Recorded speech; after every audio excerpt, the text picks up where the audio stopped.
Oi, pessoal! Hoje eu vou dar continuidade à leitura do livro A Vida e as Aventuras de Robinson Crusoe, do autor Daniel Defoe.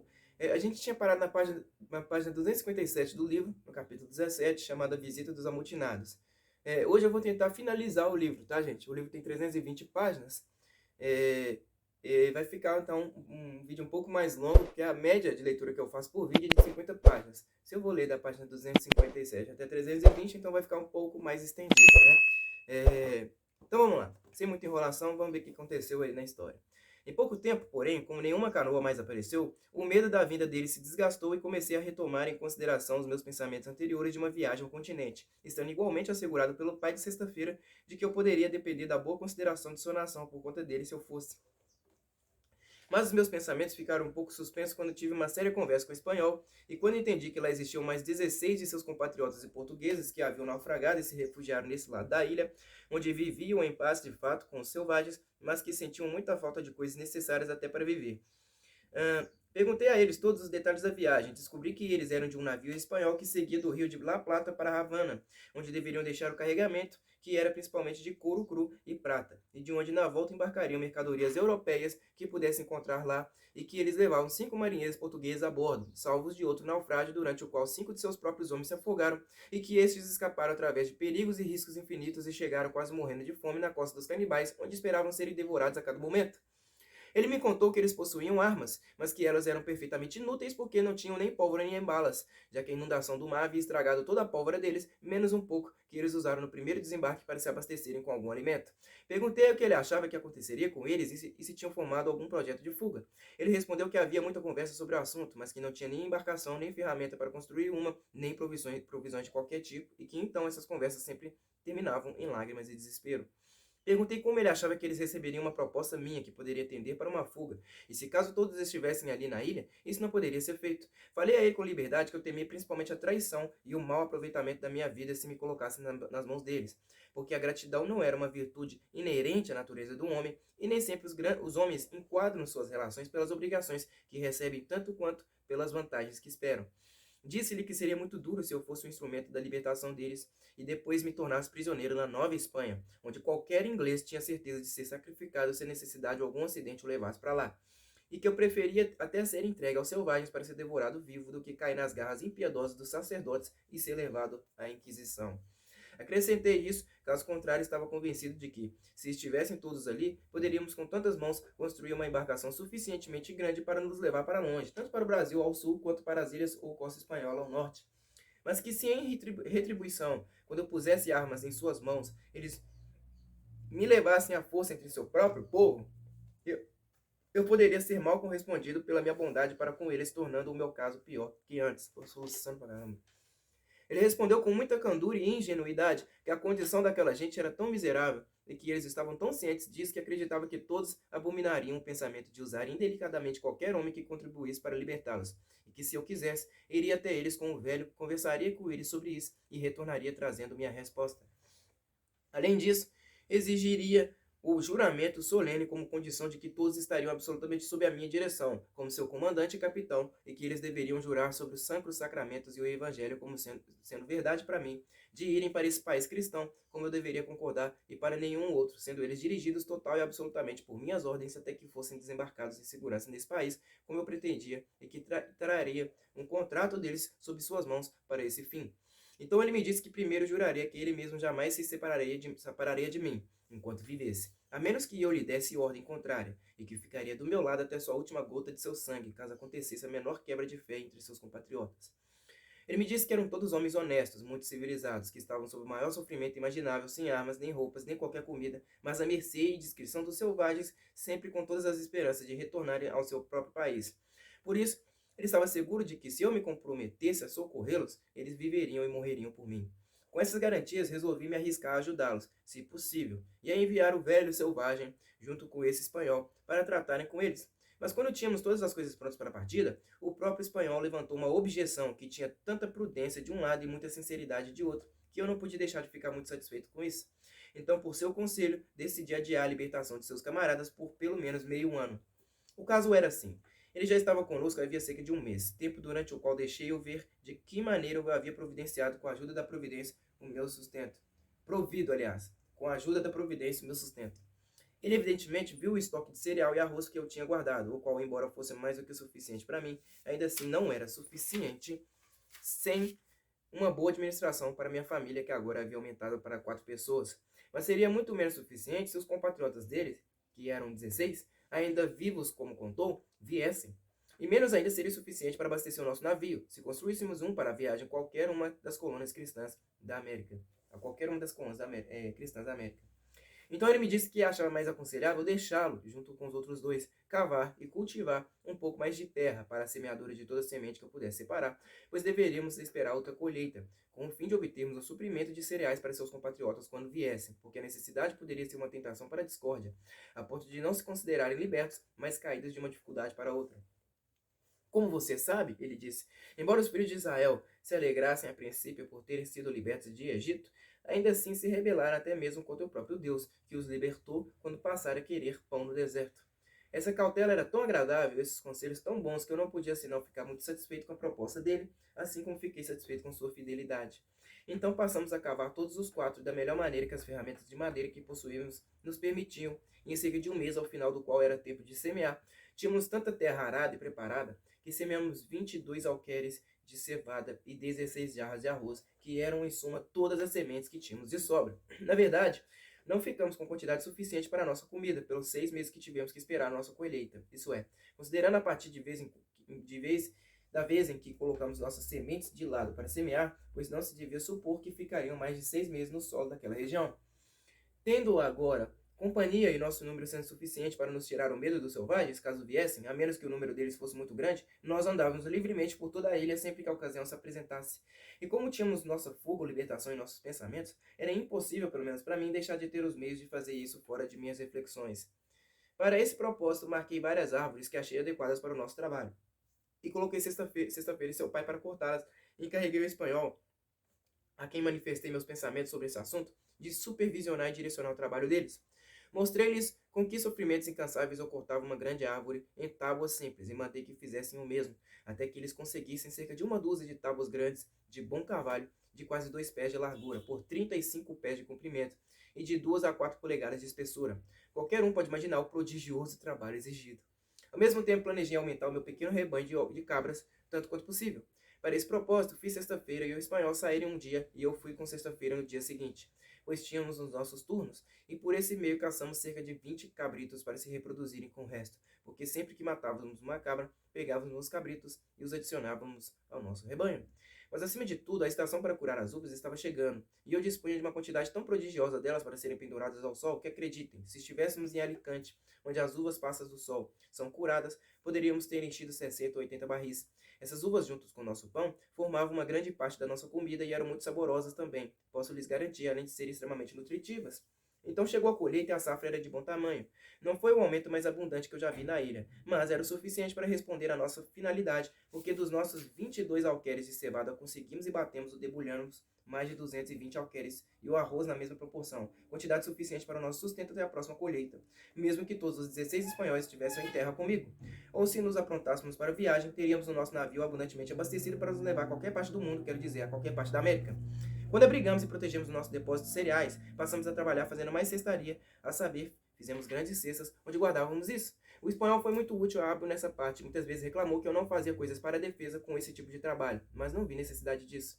Então, tendo o suprimento completo de comida para todos os convidados que esperavam, mandei o espanhol sair para o continente para ver o que poderia fazer com aqueles que eu havia deixado para trás por lá.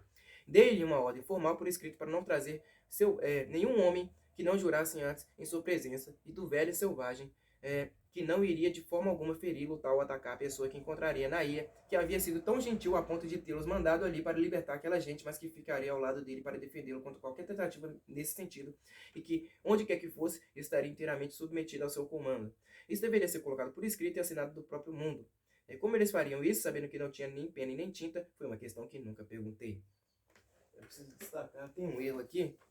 Deixa eu ver se eu acho uma caneta ali.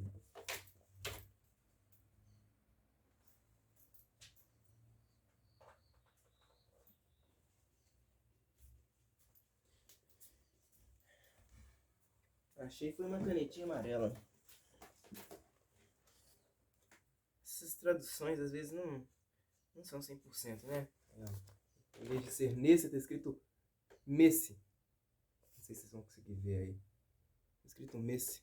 No celular não foca, né? No celular ele não foca. Mas tá bom. Com essas instruções, o espanhol e o velho selvagem, pai de sexta-feira, partiram numa das canoas em que provavelmente vieram, ou melhor, em que foram levados à ilha quando chegaram como prisioneiros para serem devorados pelos selvagens. Dei um mosquete de pederneira a cada um, com cerca de 8 cargas de pólvora e balas, ordenando que ambos fizessem muito bom uso disso, não usando essas armas a não ser em ocasiões urgentes. Então essas foram tarefas agradáveis de fazer, pois eram as primeiras medidas tomadas por mim, tendo em vista a minha libertação depois de 27 anos e alguns dias. Dei-lhes provisões de pão e de uvas secas, suficientes para eles próprios durante muitos dias e suficiente para todos os espanhóis pelo tempo de cerca de 8 dias. Desejando-lhes uma boa viagem, eu os vi partir, combinando com eles sobre um sinal que eles deveriam mostrar no retorno, pelo qual eu os reconheceria novamente à distância quando voltasse, antes que chegassem à costa.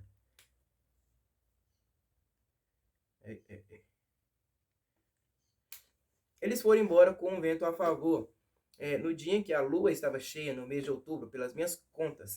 Mas, quanto à contagem exata dos dias, depois de eu tê-las perdido uma vez, jamais consegui recuperá-la novamente, e nem havia mantido o número de anos tão pontualmente a ponto de ter certeza se isso estava correto, embora, como ficou provado, quando examinei a minha contagem posteriormente, tenha se confirmado que eu havia mantido um acerto verdadeiro no cálculo dos anos. Mas menos de 8 dias depois em que eu esperava por eles, foi quando um estranho e imprevisto acidente ocorreu, parecido com o qual talvez não se tenha ouvido falar da história. Eu estava dormindo no casebre, certa manhã, quando meu servo, sexta-feira, veio correndo e me chamou em voz alta. Mestre, mestre, eles chegar, eles chegar. Pulei da cama e, independentemente do perigo, segui, assim que pude vestir minhas roupas através do meu pequeno bosque, que a propósito dessa altura estava crescido quase como uma verdadeira floresta, repito, independentemente do perigo, fui sem as minhas armas, o que não era o meu costume fazer. Mas fiquei surpreso quando, virando os olhos para o mar, vi um bote a cerca de 1,5 léguas de distância, virado para a costa, com uma vela de ombro de carneiro, como se costuma chamar, e o vento soprando muito forte para trazê-lo. Também observei de fato que ele não vinha daquele lado em que a margem ficava, mas do extremo sul, no fim da ilha. Com disso, chamei sexta-feira e pedi que ele se aproximasse, pois aquelas não eram as pessoas que esperávamos, e porque ainda não sabíamos se eram amigos ou inimigos.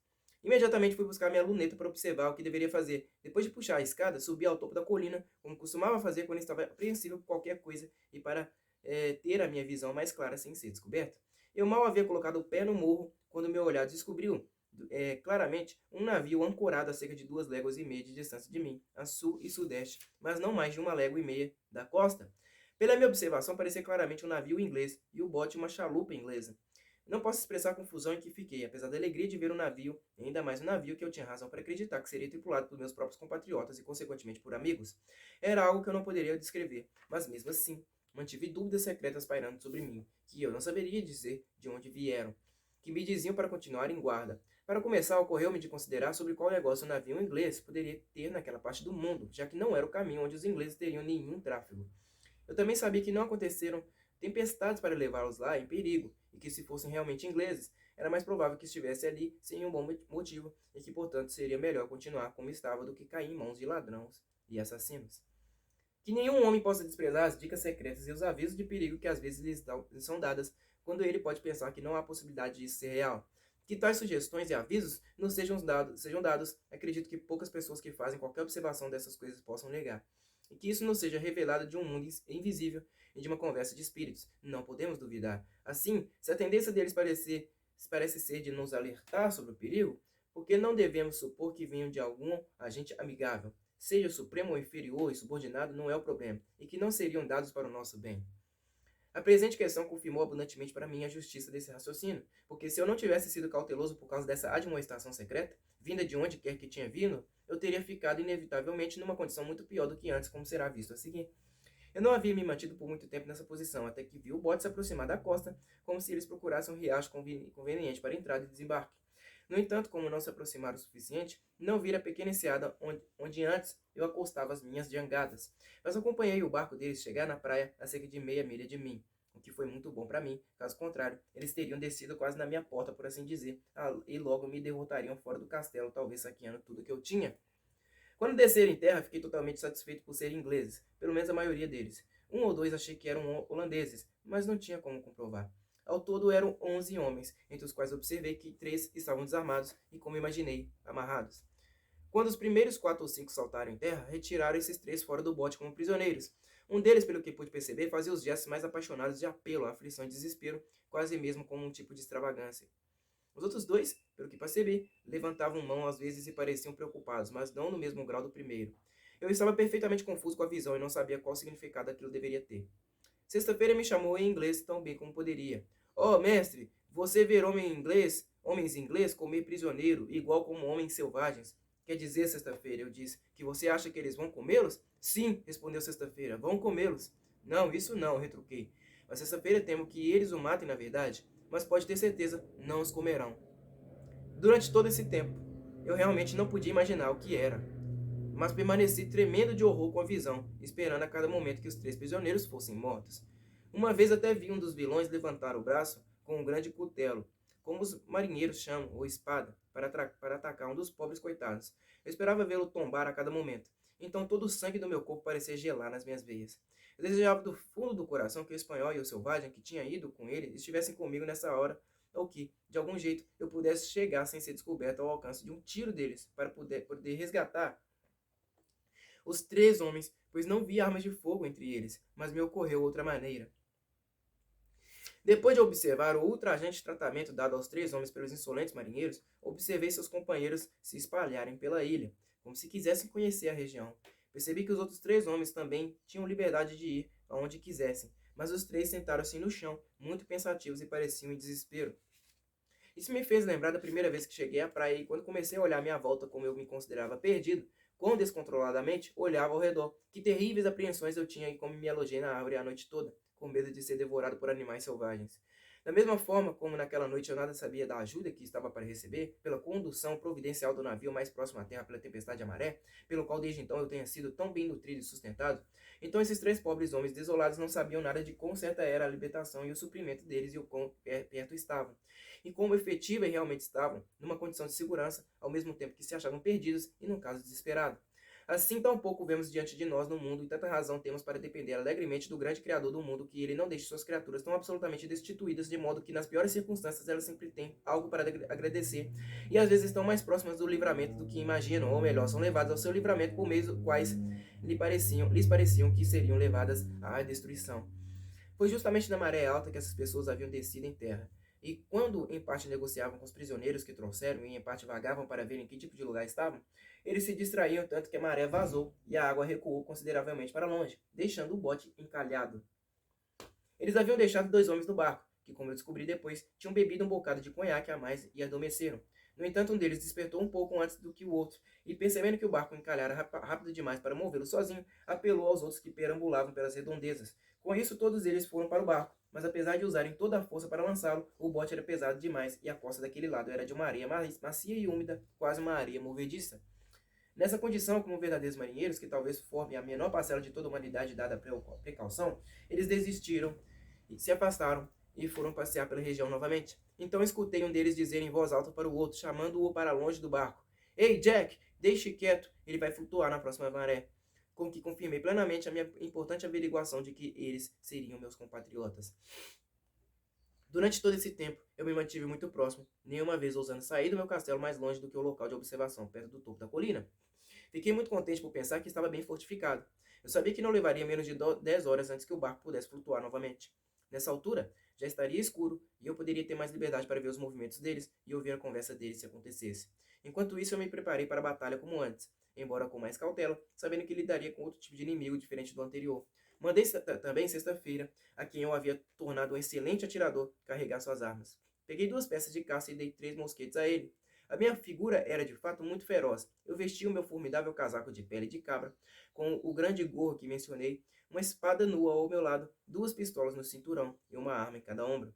O meu plano, como disse acima, era não fazer nenhuma tentativa antes de escurecer. Mas por volta das 2 horas, com o calor do dia, descobri que todos foram embora para se deitarem e cochilar na floresta, pelo que imaginei. Os 3 pobres homens desafortunados, ansiosos demais pela situação para dormir, sentaram-se no entanto, sob o abrigo de uma grande árvore, a cerca de 1/4 de milha de mim, e como eu pensava, fora da visão de qualquer um dos outros. Com isso, decidi me revelar a eles para saber algo sobre sua condição. Imediatamente marchei, como disse acima, com o meu servo sexta-feira, uma boa distância atrás de mim, tão formidável com sua arma quanto eu, mas sem aparentar uma figura tão fantasmagórica como a minha. Cheguei o mais perto possível, antes que algum deles me visse. Quem são vocês, senhores? Perguntei em voz alta a eles, em espanhol. Eles se levantaram com um barulho, mas ficaram ainda 10 vezes mais confusos quando me viram pela figura grotesca que eu era. Não me deram resposta alguma, mas achei que se preparavam para fugir de mim. Senhores, não se surpreendam comigo. Talvez possam ter um amigo próximo, embora não esperassem por isso. Então, falei em inglês com eles.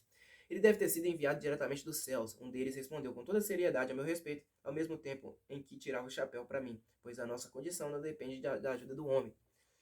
Todo socorro vem do céu, Senhor, retruquei. Mas vocês poderiam aceitar um estranho no caminho para ajudá-los? Pois parecem estar em muito grande sofrimento.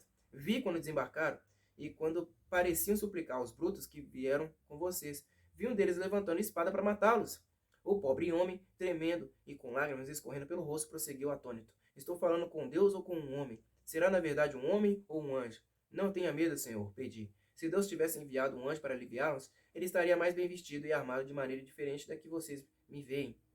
Por favor, deixem de lado seus medos. Sou um homem inglês e estou disposto a ajudá-los. Como podem ver, tenho apenas um servo. Nós temos armas e munições. Digam livremente, podemos servir vocês? Qual é o caso? O nosso caso, senhor, ele diz, é muito longo para contarmos enquanto os nossos assassinos estão assim perto de nós. Mas, em suma, eu era o comandante daquele navio e meus homens se amotinaram contra mim. Foi muito difícil convencê-los a não me matarem. Por fim, eles me colocaram em terra nesse local desolado, com esses dois homens comigo, um dos quais é o meu imediato e o outro é passageiro. Aqui esperávamos perecer acreditando que o lugar fosse desabitado, e ainda não sabemos o que pensar sobre isso. Onde estão esses brutos, seus inimigos? Perguntei. Sabe onde eles foram? Estão repousados ali, senhor, ele disse apontando para uma aranhada de árvores.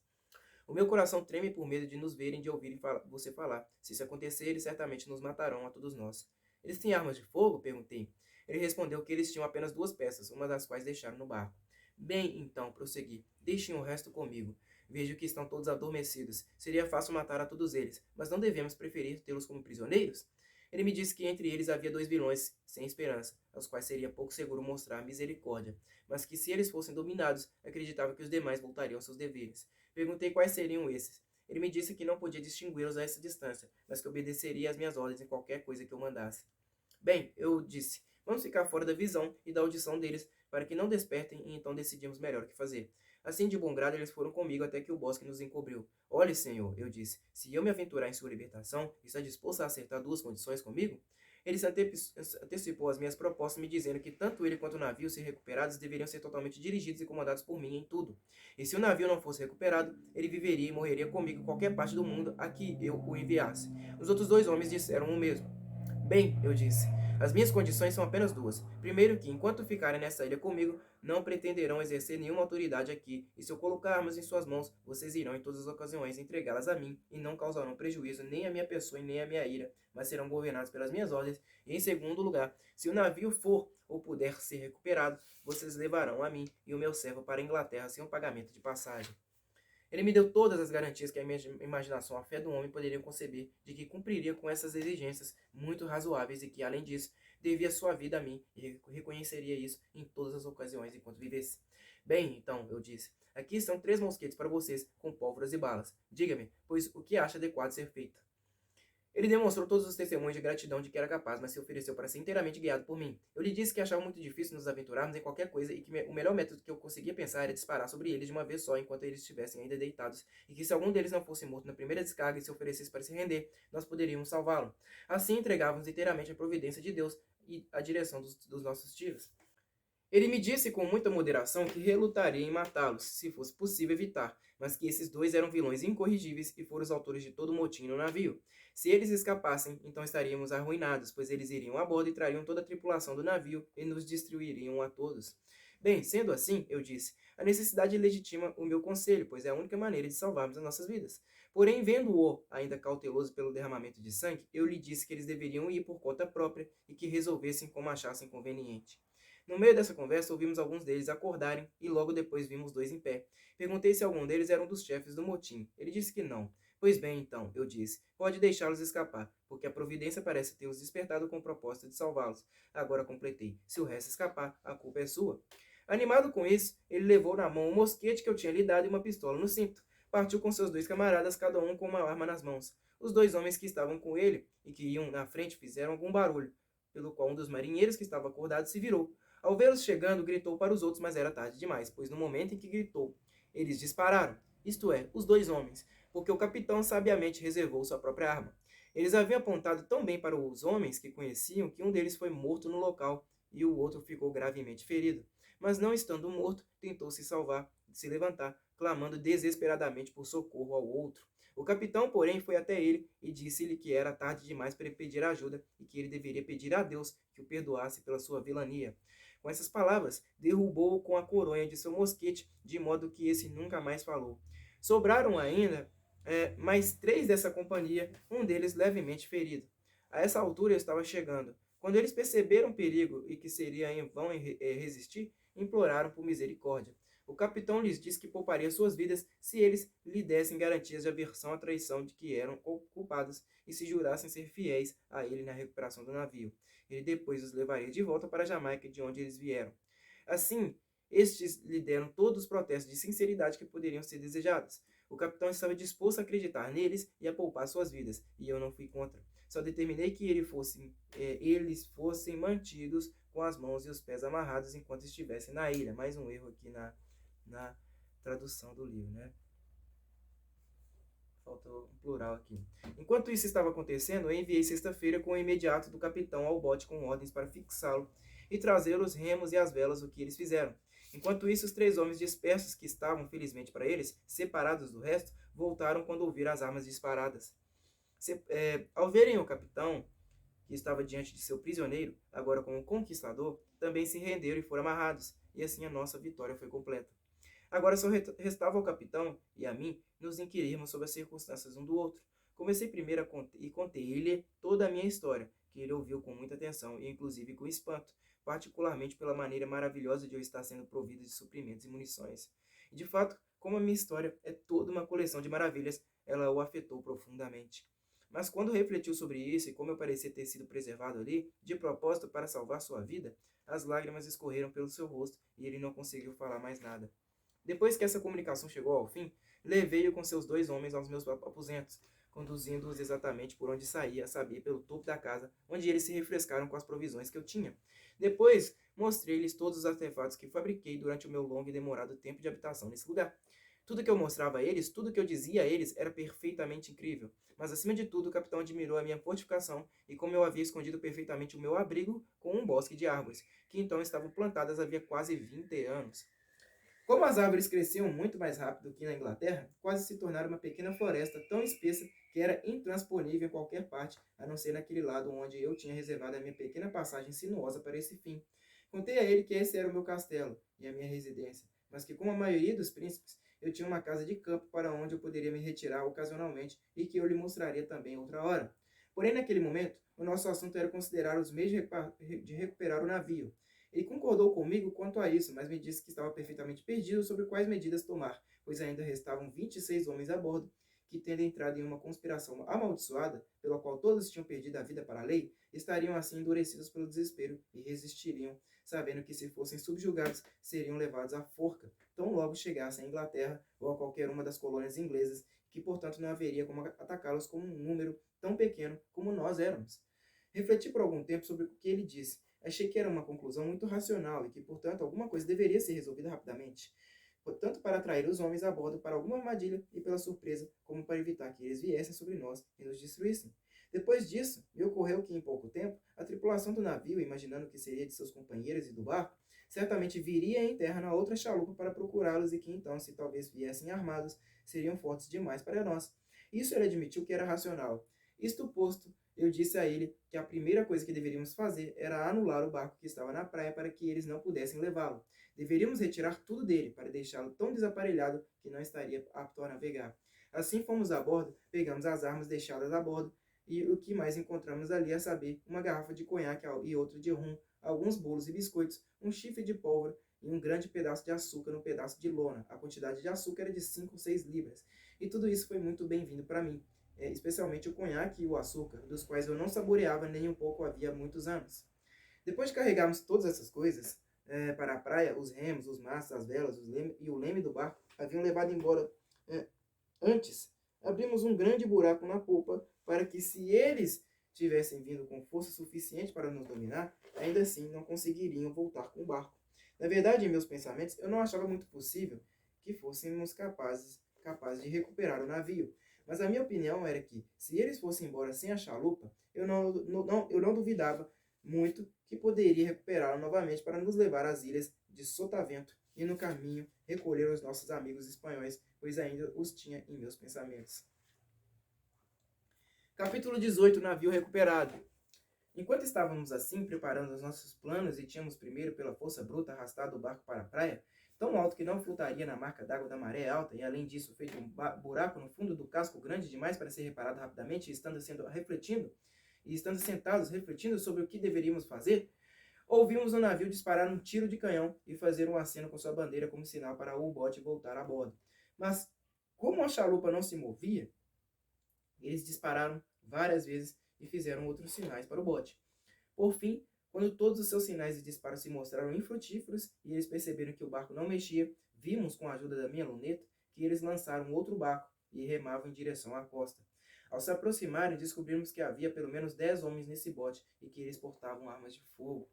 Quando a chalupa chegou a cerca de 2 léguas da costa, tivemos um panorama completo de como eles vinham e uma visão clara até mesmo de seus rostos, porque, com a maré tendo-os colocado um pouco a leste do outro barco, eles remavam ao longo da costa para chegarem ao mesmo lugar onde o primeiro havia atracado e onde encalhou.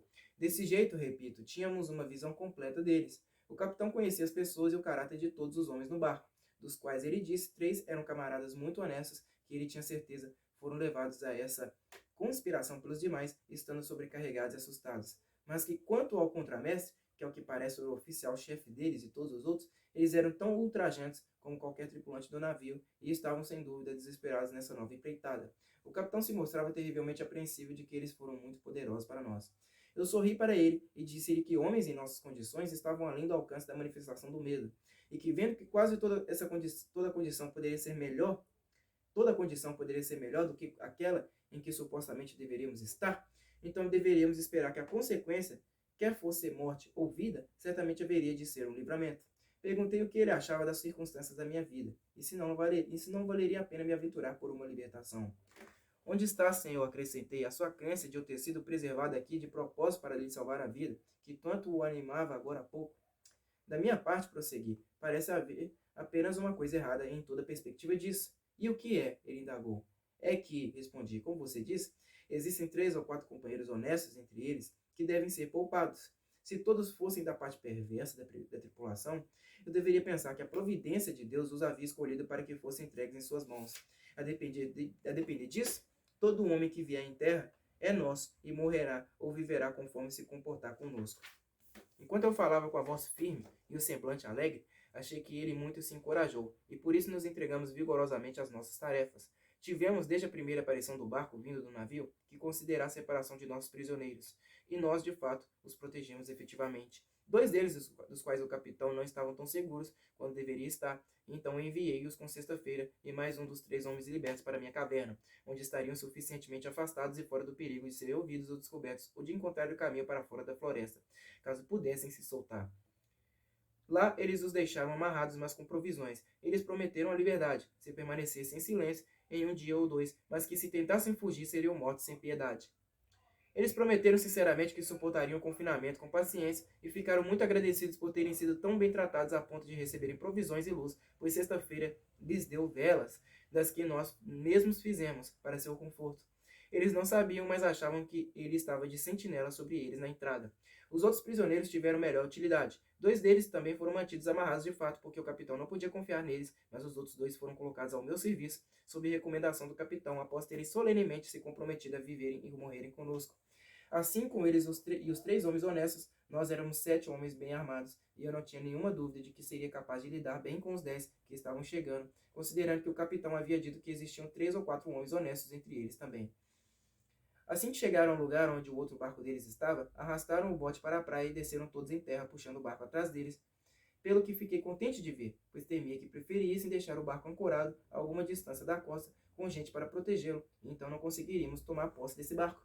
Estando em terra, a primeira coisa que eles fizeram foi correr direto para o outro barco. Era fácil ver que ficaram intensamente surpresos ao encontrá-lo despojado, como foi dito acima, de tudo o que havia nele e com um grande buraco no casco. Depois de terem meditado um pouco a respeito disso, gritaram 2 ou 3 vezes com todas as forças, tentando ver se conseguiam se fazer ouvir por seus companheiros. Mas como tudo foi em vão, eles se juntaram num círculo fechado e dispararam uma salva de seus mosquetes, que de fato ouvimos e cujos ecos repercutiram na floresta. No entanto, isso foi tudo, porque tínhamos certeza de que os outros que estavam na caverna não conseguiriam ouvi-los, e os que estavam sob nossa guarda, embora tivessem escutado suficientemente bem, não ousariam responder a eles. Eles ficaram tão atônitos diante dessa novidade que, como nos disseram depois, decidiram voltar a bordo do navio para avisar que os homens haviam sido assassinados e a chalupa estava avariada. Então, imediatamente lançaram o bote de novo com todos a bordo. O capitão ficou terrivelmente surpreso e até mesmo confuso com isso, acreditando que eles voltariam a bordo do navio e que zarpariam dando seus camaradas por perdidos. Então ele assim perderia o navio, o qual tínhamos esperança de poder recuperar, mas logo ficou tão amedrontado quanto os outros. Eles não tinham partido havia muito tempo no bote, quando percebemos que voltavam para a terra, mas com uma nova atitude em sua conduta, ao que parece adotada em conjunto, pela qual deixariam 3 homens no barco e o resto desceria em terra e sairia pela região em busca de seus companheiros.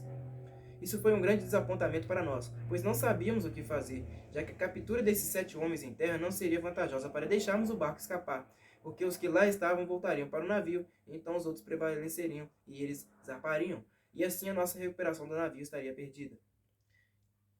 Isto posto, não havia outro remédio senão esperar para ver como a questão poderia se apresentar.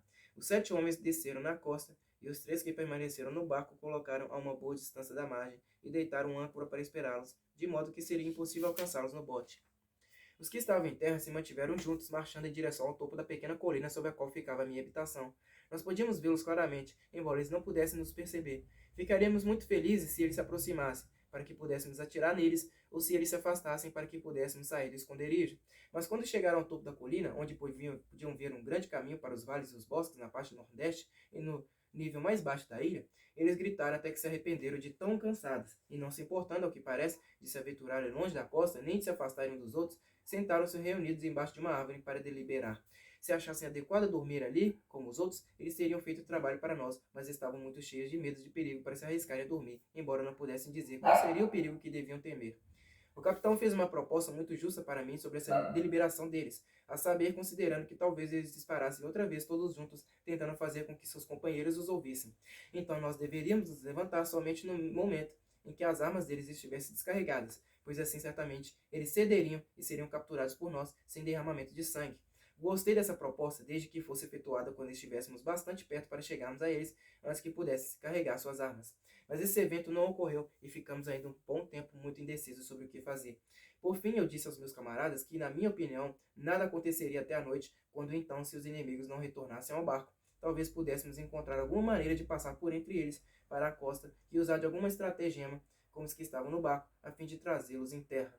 Estratagema com os que estavam no barco, a fim de trazê-los em terra.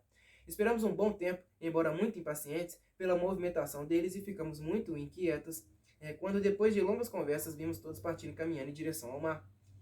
Parece que eles tinham tão terríveis apreensões do lugar que decidiram voltar a bordo do navio, dando seus companheiros por perdidos para assim continuar a viagem pretendida com o navio. Então logo percebi que eles seguiam em direção à costa e imaginei que seria verdade que eles haviam desistido da busca e estavam voltando. O capitão, assim que lhe contei meus pensamentos, estava a ponto de desmoronar de tantas preocupações, quando imaginei um estratagema para trazê-los de volta, que atendia perfeitamente ao meu fim. Mandei sexta-feira e o imediato do capitão ao pequeno riacho ao oeste, na direção do lugar onde os selvagens desceram em terra quando sexta-feira foi resgatado.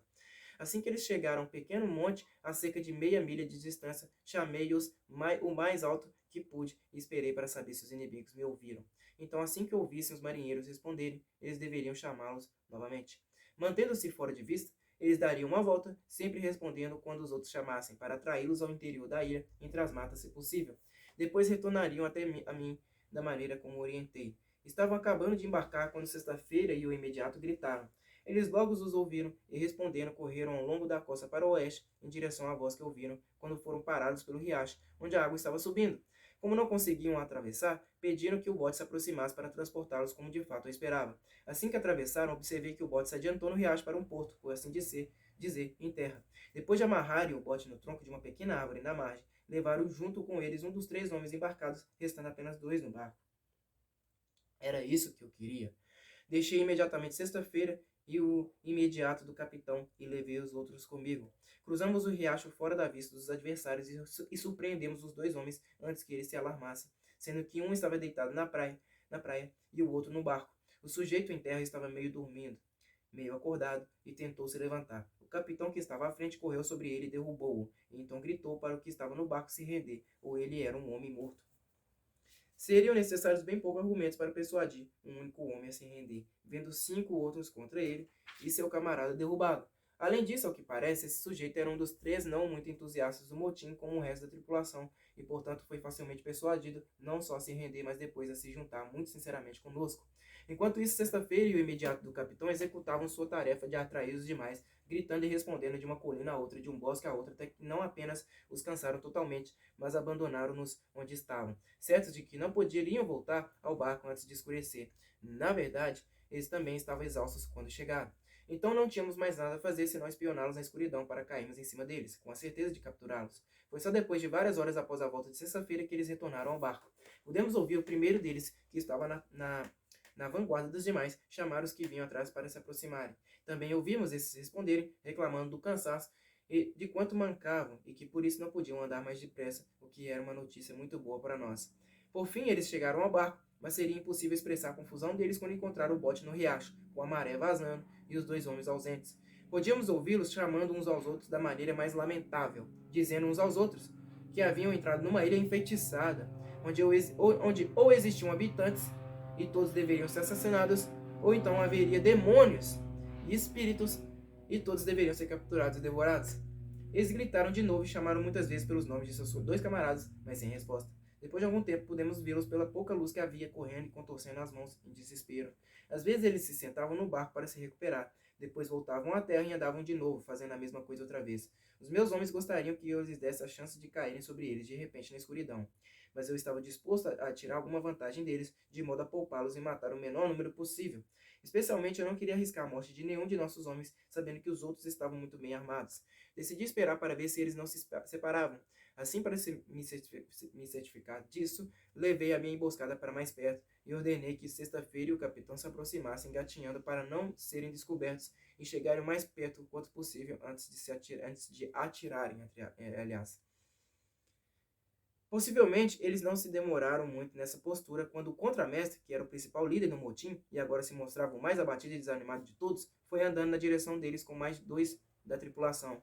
O capitão estava tão ávido para tê-lo em seu poder que quase não lhe sobrava paciência para deixá-lo chegar perto, a ponto de ter certeza de golpeá-lo sem engano, porque até então só tinha escutado a voz dele. Então, quando eles chegaram mais perto, o capitão e sexta-feira, saltando em seus pés, dispararam sobre eles. O contramestre foi morto no local. O outro homem foi baleado no corpo e caiu por cima dele, embora não tenha morrido senão 1 ou 2 horas depois. O terceiro fugiu para salvar a vida. Com o barulho dos disparos, avancei imediatamente com todo o meu exército, que agora possuía 8 homens, a saber, eu mesmo, o generalíssimo, sexta-feira, o meu tenente-general, o capitão e seus 2 homens, e os 3 prisioneiros de guerra, aos quais havíamos confiado armas. Chegamos a eles de fato no escuro para que não pudessem ver o nosso número. Fiz um homem que eles tinham deixado no barco, e que agora era um dos nossos, chamá-los pelo nome, tentando levá-los a uma conversa para talvez negociar com eles os termos de rendição, o que de fato conseguimos fazer da maneira desejada, porque, como era fácil de pensar, pela condição em que então se encontravam, eles estavam muito dispostos a capitular. Tom Smith! Tom Smith! Ele gritou o mais alto possível para um deles. Tom Smith respondeu imediatamente. É você, Robinson? Porque parece que ele conhecia a voz. Ai, ai, pelo amor de Deus, Tom Smith. Abaixe as armas e renda-se, ou todos vocês serão homens mortos nesse momento. Nesse mesmo momento, o outro respondeu. Para quem devemos nos render? Onde eles estão? Smith retrucou. Eles estão aqui, ele respondeu. Aqui está o nosso capitão e mais 50 homens com ele. Estão caçando vocês há 2 horas. O contramestre está morto. Will Fry está ferido e fui feito prisioneiro. Se vocês não se renderem, estará tudo perdido. Se nos derem guarida, então nós nos renderemos, disse Tom Smith. Vou perguntar. Se vocês prometerem se render, disse Robson e perguntou. Você, Smith, conhece a minha voz. Se depuser as armas imediatamente e se render, pouparemos a vida de todos, com exceção de Will Atkins, o próprio capitão respondeu. Com isso, Atkins esbravejou. Pelo amor de Deus, capitão, me dê guarida. O que foi que eu fiz? Todos foram tão maus quanto eu. O que a propósito não era verdade, pois parece que esse Will Atkins foi o primeiro a se rebelar contra o capitão no início do motim, tratando-o de forma bárbara ao amarrar suas mãos e cobrindo-o de insultos. O capitão, porém, disse-lhe para baixar as armas a critério, confiança e misericórdia do governador, pelo que ele se referia a mim, porque todos me chamavam de governador. Em suma, todos depuseram as armas e imploraram por suas vidas. Eu enviei um homem que havia negociado com eles, com mais 2, para amarrar todos eles. Então, o meu grande exército de 50 homens, que com aqueles 3 ao todos não passavam de 8, surgiu e se apoderou deles e de seu barco. Só que eu me mantive, junto com mais um, fora de vista deles por razões de Estado. O nosso próximo trabalho seria consertar o barco e fazer o plano de como tomar o navio. Quanto ao capitão, agora ele tinha tempo livre para negociar com ele sobre a vilania de suas práticas para com ele e a posterior iniquidade de seus desígnios, e como certamente isso deveria levá-los à miséria e à desgraça, e no final talvez à forca. Todos pareciam muito penitentes, e imploravam muito por suas vidas. Então ele lhes disse que eles não eram seus prisioneiros, mas do comandante da ilha, porque eles achavam que haviam desembarcado em terras de uma ilha árida e desabitada, mas agradou a Deus dirigi-los para uma ilha habitada, cujo governador era inglês, que poderia enforcar todos ali se quisesse, mas como deu guarida a todos, supunha que enviaria todos à Inglaterra, para serem tratados como a justiça requer, exceto Atkins, a quem o governador lhe ordenou aconselhá-lo a se preparar para a morte, pois seria enforcado pela manhã. Embora tudo isso não passasse de mera ficção dele próprio, ainda assim alcançou o efeito desejado. Atkins se ajoelhou para implorar ao capitão que intercedesse junto ao governador por sua vida, e os demais imploraram a ele, pelo amor de Deus, que não fossem enviados à Inglaterra. Então me ocorreu que o tempo do nosso livramento havia chegado, e que seria muito fácil fazer esses companheiros ajudarem na retomada da posse do navio. Assim eu me afastei deles no escuro, para que não pudessem ver que tipo de governador tinham, e chamei o capitão. Quando o mandei vir, como se estivesse a uma boa distância, um dos homens recebeu ordens de chamá-lo novamente, dizendo ao capitão: "O comandante está chamando." Ao que o capitão respondeu: "Diga a sua excelência que estou chegando." Isso os enganou com perfeição, e todos acreditaram que o comandante estava ali, bem perto com seus 50 homens. Quando o capitão chegou, contei-lhe do meu projeto de tomada do navio, que ele gostou muito e o achou muito bom. Assim decidi colocar esse plano em execução na manhã seguinte. Mas para poder executá-lo com mais astúcia e garantir-lhe o sucesso, eu disse ao capitão que precisaríamos dividir os prisioneiros e que ele deveria pegar Atkins e mais 2 dos piores para levá-los amarrados à caverna onde os outros estavam. Isto foi realizado por sexta-feira e os 2 homens que chegaram em terra com o capitão. Eles os levaram para a caverna como uma prisão, pois era de fato um lugar sombrio, especialmente para homens dessa condição. Os outros mandei-os para o meu caramanchão, como eu chamava o local, do qual já dei uma descrição completa, que, como era cercado e eles estavam amarrados, era bastante seguro, considerando que eles dependiam da maneira de se comportarem. Para esses enviei o capitão de manhã. Ele deveria abrir negociação em suma para julgá-los e me dizer quem achava que era ou não confiável para embarcar e surpreender o navio. Ele falou com eles da injúria que lhe fizeram e da condição a que foram levados por isso, mas que o governador tinha dado guarida pela vida deles pela presente ação, embora se eles fossem enviados para a Inglaterra, todos seriam enforcados em correntes com certeza. Porém, caso se juntasse a uma tentativa de recuperar o navio, ele tinha um compromisso do governador de que seriam perdoados. Qualquer um pode imaginar quão prontamente tal proposta foi aceita por homens naquela condição. Eles caíram de joelhos ao capitão e prometeram com as mais profundas imprecações que eles seriam fiéis até a última gota de sangue, pois deviam suas vidas a ele e que o acompanhariam por todo o mundo, tendo-o como pai enquanto vivessem. Bem, disse o capitão, vou contar ao governador o que vocês dizerem, para ver o que posso fazer para torná-lo sensível a isso. Então ele me levou um relato do temperamento que encontrou neles e que ele realmente acreditava que eles seriam fiéis. No entanto, para que pudéssemos ter mais segurança, eu lhe disse que voltasse a escolher-se 5 deles, dizendo que, como eles podiam ver, ele não precisava de homens, mas que escolhia esses 5 para serem seus assistentes e que o governador guardaria os outros 2 e os 3 que estavam prisioneiros no castelo. A minha caverna como reféns da fidelidade desses 5. E que se eles se mostrassem infiéis na execução, os 5 reféns deveriam ser pendurados vivos em correntes numa forca na praia. Pareceu-lhe sério e convincente o que o governador estivesse sendo sincero. Assim, eles não teriam como deixar de aceitar. Por isso, então, persuadiu os outros 5 a cumprirem seu dever, passou a ser um assunto tanto dos prisioneiros como do capitão. Então a nossa força estava organizada para a expedição. Primeiro o capitão, seu imediato e o passageiro. Segundo, os 2 prisioneiros do primeiro pelotão, aos quais, tendo seu caráter avaliado pelo capitão, dei-lhes liberdade e confiei-lhes armas. Terceiro, os outros 2 que eu guardara até agora no meu caramanchão, presos, mas que haviam sido libertados com o movimento do capitão. Quarto, os 5 soltos no final. De modo que éramos 12 ao todo, além de 5 mantidos prisioneiros na caverna como reféns. Perguntei ao capitão se estava disposto a se arriscar com essas mãos na abordagem do navio. Quanto a mim e ao meu servo, sexta-feira, não achei conveniente nos afastarmos, deixando 7 homens para trás, pois era preciso fazer o trabalho de mantê-los separados e abastecidos com mantimentos. Quanto aos 5 na caverna, resolvi mantê-los amarrados, mas sexta-feira ia 2 vezes por dia a eles para supri-los as coisas necessárias. Fiz ainda com que os outros 2 levassem provisões a uma certa distância, onde sexta-feira buscava. Quando me mostrei aos 2 reféns, estava com o capitão, que lhes disse que eu era a pessoa que o governador ordenara para cuidar deles, que o prazer do governador era que eles não fossem a outro lugar a não ser pela minha direção, e que se o fizessem seriam levados para o castelo e colocados em ferros. De modo que, como nunca lhes foi permitido me verem como governador, eu agora aparecia como outra pessoa que falava do governador, da guarnição, do castelo e assim por diante em todas as ocasiões. O capitão agora não teria outra dificuldade diante dele, senão equipar as 2 chalupas, consertar o rombo em uma delas e tripulá-las. Ele nomeou seu passageiro como capitão de uma delas, com 4 outros homens, enquanto que ele, seu imediato e mais 5 indivíduos foram para a outra. Eles planejaram muito bem suas ações, pois chegaram ao navio por volta da meia-noite. Assim que se aproximaram do navio ao alcance de um grito, Robinson chamou os tripulantes e lhes disse que trazia os homens e o barco, mas que havia demorado muito para encontrá-los e assim por diante, mantendo um bate-papo com eles até encostarem ao lado do navio, quando então o capitão e o imediato foram os primeiros a abordarem com as armas. Logo derrubaram o segundo imediato e o carpinteiro com a coronha dos mosquetes, sendo muito fielmente apoiados por seus homens. Conseguiram dominar os demais, que estavam no convés principal e nos cômodos, e começaram a fechar as escotilhas para impedir a subida dos que estavam embaixo. Quando a outra chalupa e seus homens abordando pelo tombadilho, dominaram o castelo de proa do navio e o alçapão, que descia até a cozinha, fazendo prisioneiros 3 homens que encontraram ali.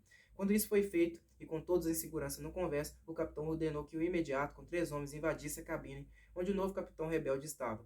Este, após dar alarme, levantou-se e juntou-se com 2 homens e um menino, com armas de fogo nas mãos. Quando o imediato forçou a porta com um pé de cabra, o novo capitão e seus homens dispararam indiscriminadamente, ferindo o imediato com uma bala de mosquete, quebrando-lhe o braço, e mais 2 homens, mas não mataram ninguém. O imediato, pedindo ajuda, avançou, no entanto, para dentro da cabine, mesmo ferido como estava, e com sua pistola atirou na cabeça do novo capitão. A bala entrou pela boca e saiu atrás de uma orelha, de modo que ele nunca mais falou uma palavra. Com isso, os outros se renderam e o navio foi efetivamente retomado, sem a perda de mais vidas. Assim que o navio foi dominado, o capitão ordenou que 7 canhões fossem disparados, que era o sinal dele combinado comigo para me avisar do seu sucesso e com o qual, podem ter certeza, fiquei muito feliz de ouvir, estando sentado na praia até quase 2 horas da manhã. Tendo então escutado claramente o sinal, eu me deitei e, como foi um dia de grande cansaço para mim, dormi muito bem, até ser surpreendido pelo disparo de uma arma de fogo.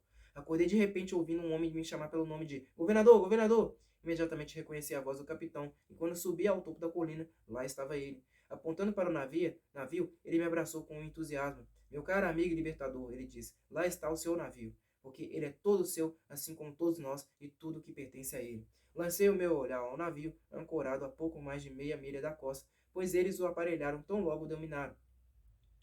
Como o tempo estava bom, levaram-no para lançar a âncora justamente na foz do pequeno riacho, e estando a maré alta, o capitão foi numa barca até perto do lugar onde eu o havia aportado com as minhas jangadas, e desembarcou bem na minha porta.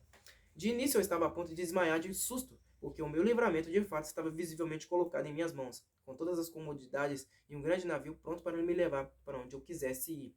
A princípio, durante algum tempo, não consegui pronunciar uma única palavra. Como ele me abraçou, eu me agarrei nele ou teria caído no chão.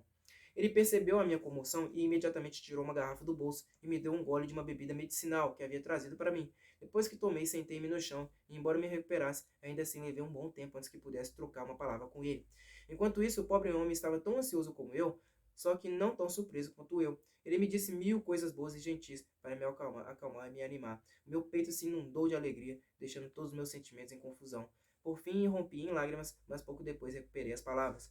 Então foi a minha vez e eu o abracei como meu libertador e nos regozijamos juntos. Eu disse a ele que o via como um homem enviado pelos céus para me livrar e que toda essa história parecia como uma sequência de maravilhas, que tais acontecimentos eram testemunhos de que tínhamos a mão secreta da providência governando o mundo e uma evidência de que o olho de um poder infinito podia buscar alguém no mais recôndito canto do mundo e enviar socorro aos miseráveis sempre que ele quisesse.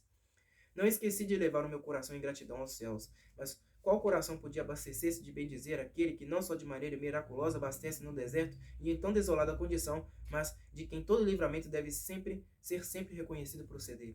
Quando havíamos conversado um pouco, o capitão me disse que me trouxeram alguns pequenos refrigérios de que o navio dispunha e que os infelizes, embora dominando-o havia tanto tempo, não o haviam saqueado. Depois disso, ele chamou o bote em voz alta e ordenou que seus homens trouxessem as coisas para o governador.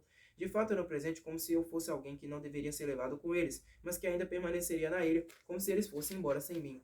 Primeiro ele me trouxe uma caixa de garrafas cheias de excelentes águas medicinais, 6 garrafas grandes de vinho madeira, as garrafas continham 2 quartilhos cada, 2 libras de um excelente tabaco, 12 boas peças de carne de porco do navio e 6 pedaços de carne de porco, com um saco de ervilhas e cerca de 100 medidas de peso de biscoitos.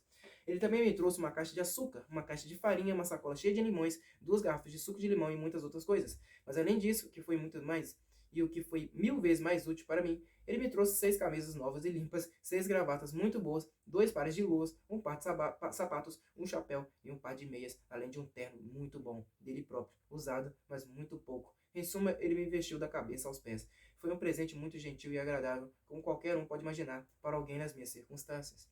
Mas nunca ninguém no mundo se sentiu tão incomodado, desajeitado e desconfortável como aconteceu comigo ao vestir roupas assim de novo. Depois que essas cerimônias passaram e que todas essas coisas boas foram levadas ao meu pequeno cômodo, começamos a confabular sobre o que era para ser feito com os prisioneiros que tínhamos, pois valia a pena considerar se deveríamos ou não nos arriscarmos e levá-los conosco. Especialmente 2 deles, que ele sabia que eram incorrigíveis e refratários ao último grau. O capitão os conhecia porque eram tão trapaceiros que nada os constrangia. Então, se os levássemos embora, deveria ser em ferros, como malfeitores, para serem entregues à justiça na primeira colônia inglesa a que ele pudesse comparecer. Assim entendi que o próprio capitão estava muito preocupado com isso. Portanto, respondi a ele que, se desejasse, eu me comprometeria a fazer com que os 2 homens de que ele falava lhe pedissem por conta própria para serem deixados na ilha.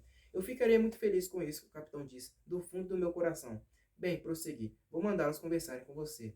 Bom, por isso mandei sexta-feira e os 2 reféns, que então haviam sido libertados, pois seus camaradas tinham cumprido o que prometeram. Repito, mandei-os então irem à caverna para levarem os 5 homens, amarrados como estavam, ao caramanchão, mantendo-os lá até que eu chegasse. Depois de algum tempo fui para lá vestido com meu novo traje, então voltei a ser chamado de governador.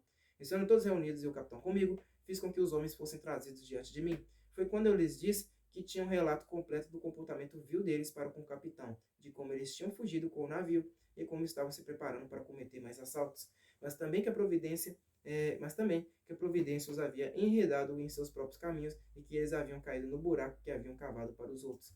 Deixei-os saber que, sob a minha direção, o navio havia sido recuperado, que estava agora na enseada e que eles em breve tomariam conhecimento de que seu novo capitão havia recebido a recompensa merecida por sua vilania, pois eles o veriam pendurado na ponta de uma verga.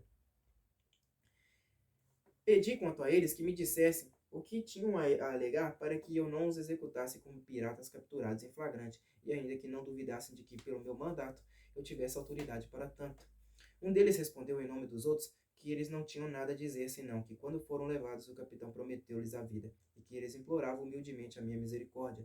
Respondi que não sabia qual misericórdia poderia lhes mostrar, porque, quanto a mim, havia decidido abandonar a ilha com todos os meus homens, tendo obtido passagem com o capitão para ir à Inglaterra. Quanto ao capitão, ele não poderia levá-los à Inglaterra, a não ser como prisioneiros em ferros, para serem julgados por motim e por fugirem com o navio, e que a consequência disso, que eles precisavam saber, seria a forca. De modo que eu não saberia dizer o que era melhor para eles, a menos que tivessem em mente seguirem seu destino na ilha. Se desejassem isso, eu tinha liberdade para revelar o caso, pois sentia alguma inclinação para lhes poupar a vida, se eles achassem que poderiam permanecer em terra. Eles pareceram muito agradecidos com isso e disseram que preferiam se arriscar a ficarem ali, e a serem levados para a Inglaterra, onde seriam enforcados. Então dei a questão por encerrada. No entanto, o capitão demonstrou ter alguma dificuldade com isso, como se não pudesse deixá-los ali. Assim fingi-me um pouco zangado com o capitão, dizendo-lhe que eles eram meus prisioneiros e não dele. e que, considerando ter-lhes oferecido tão grande favor, eu seria tão bom quanto a minha palavra, porque se ele não achava adequado consentir com isso, eu os libertaria como os havia encontrado, e que, se não gostasse disso, ele poderia capturá-los novamente se quisesse. Diante disso, eles pareceram muito gratos a mim. Portanto, eu os colocaria em liberdade e pediria que se retirassem para os bosques, para o lugar de onde vieram, já que deixaria algumas armas de fogo, alguma munição e algumas instruções de como poderiam viver muito bem se as seguissem adequadamente. Com isso, preparei-me para embarcar no navio. Mas antes disse ao capitão que ficaria naquela noite para arrumar as minhas coisas, que eu desejava que ele fosse a bordo enquanto isso, para deixar tudo em ordem no navio e que mandasse a chalupa em terra no dia seguinte para me buscar.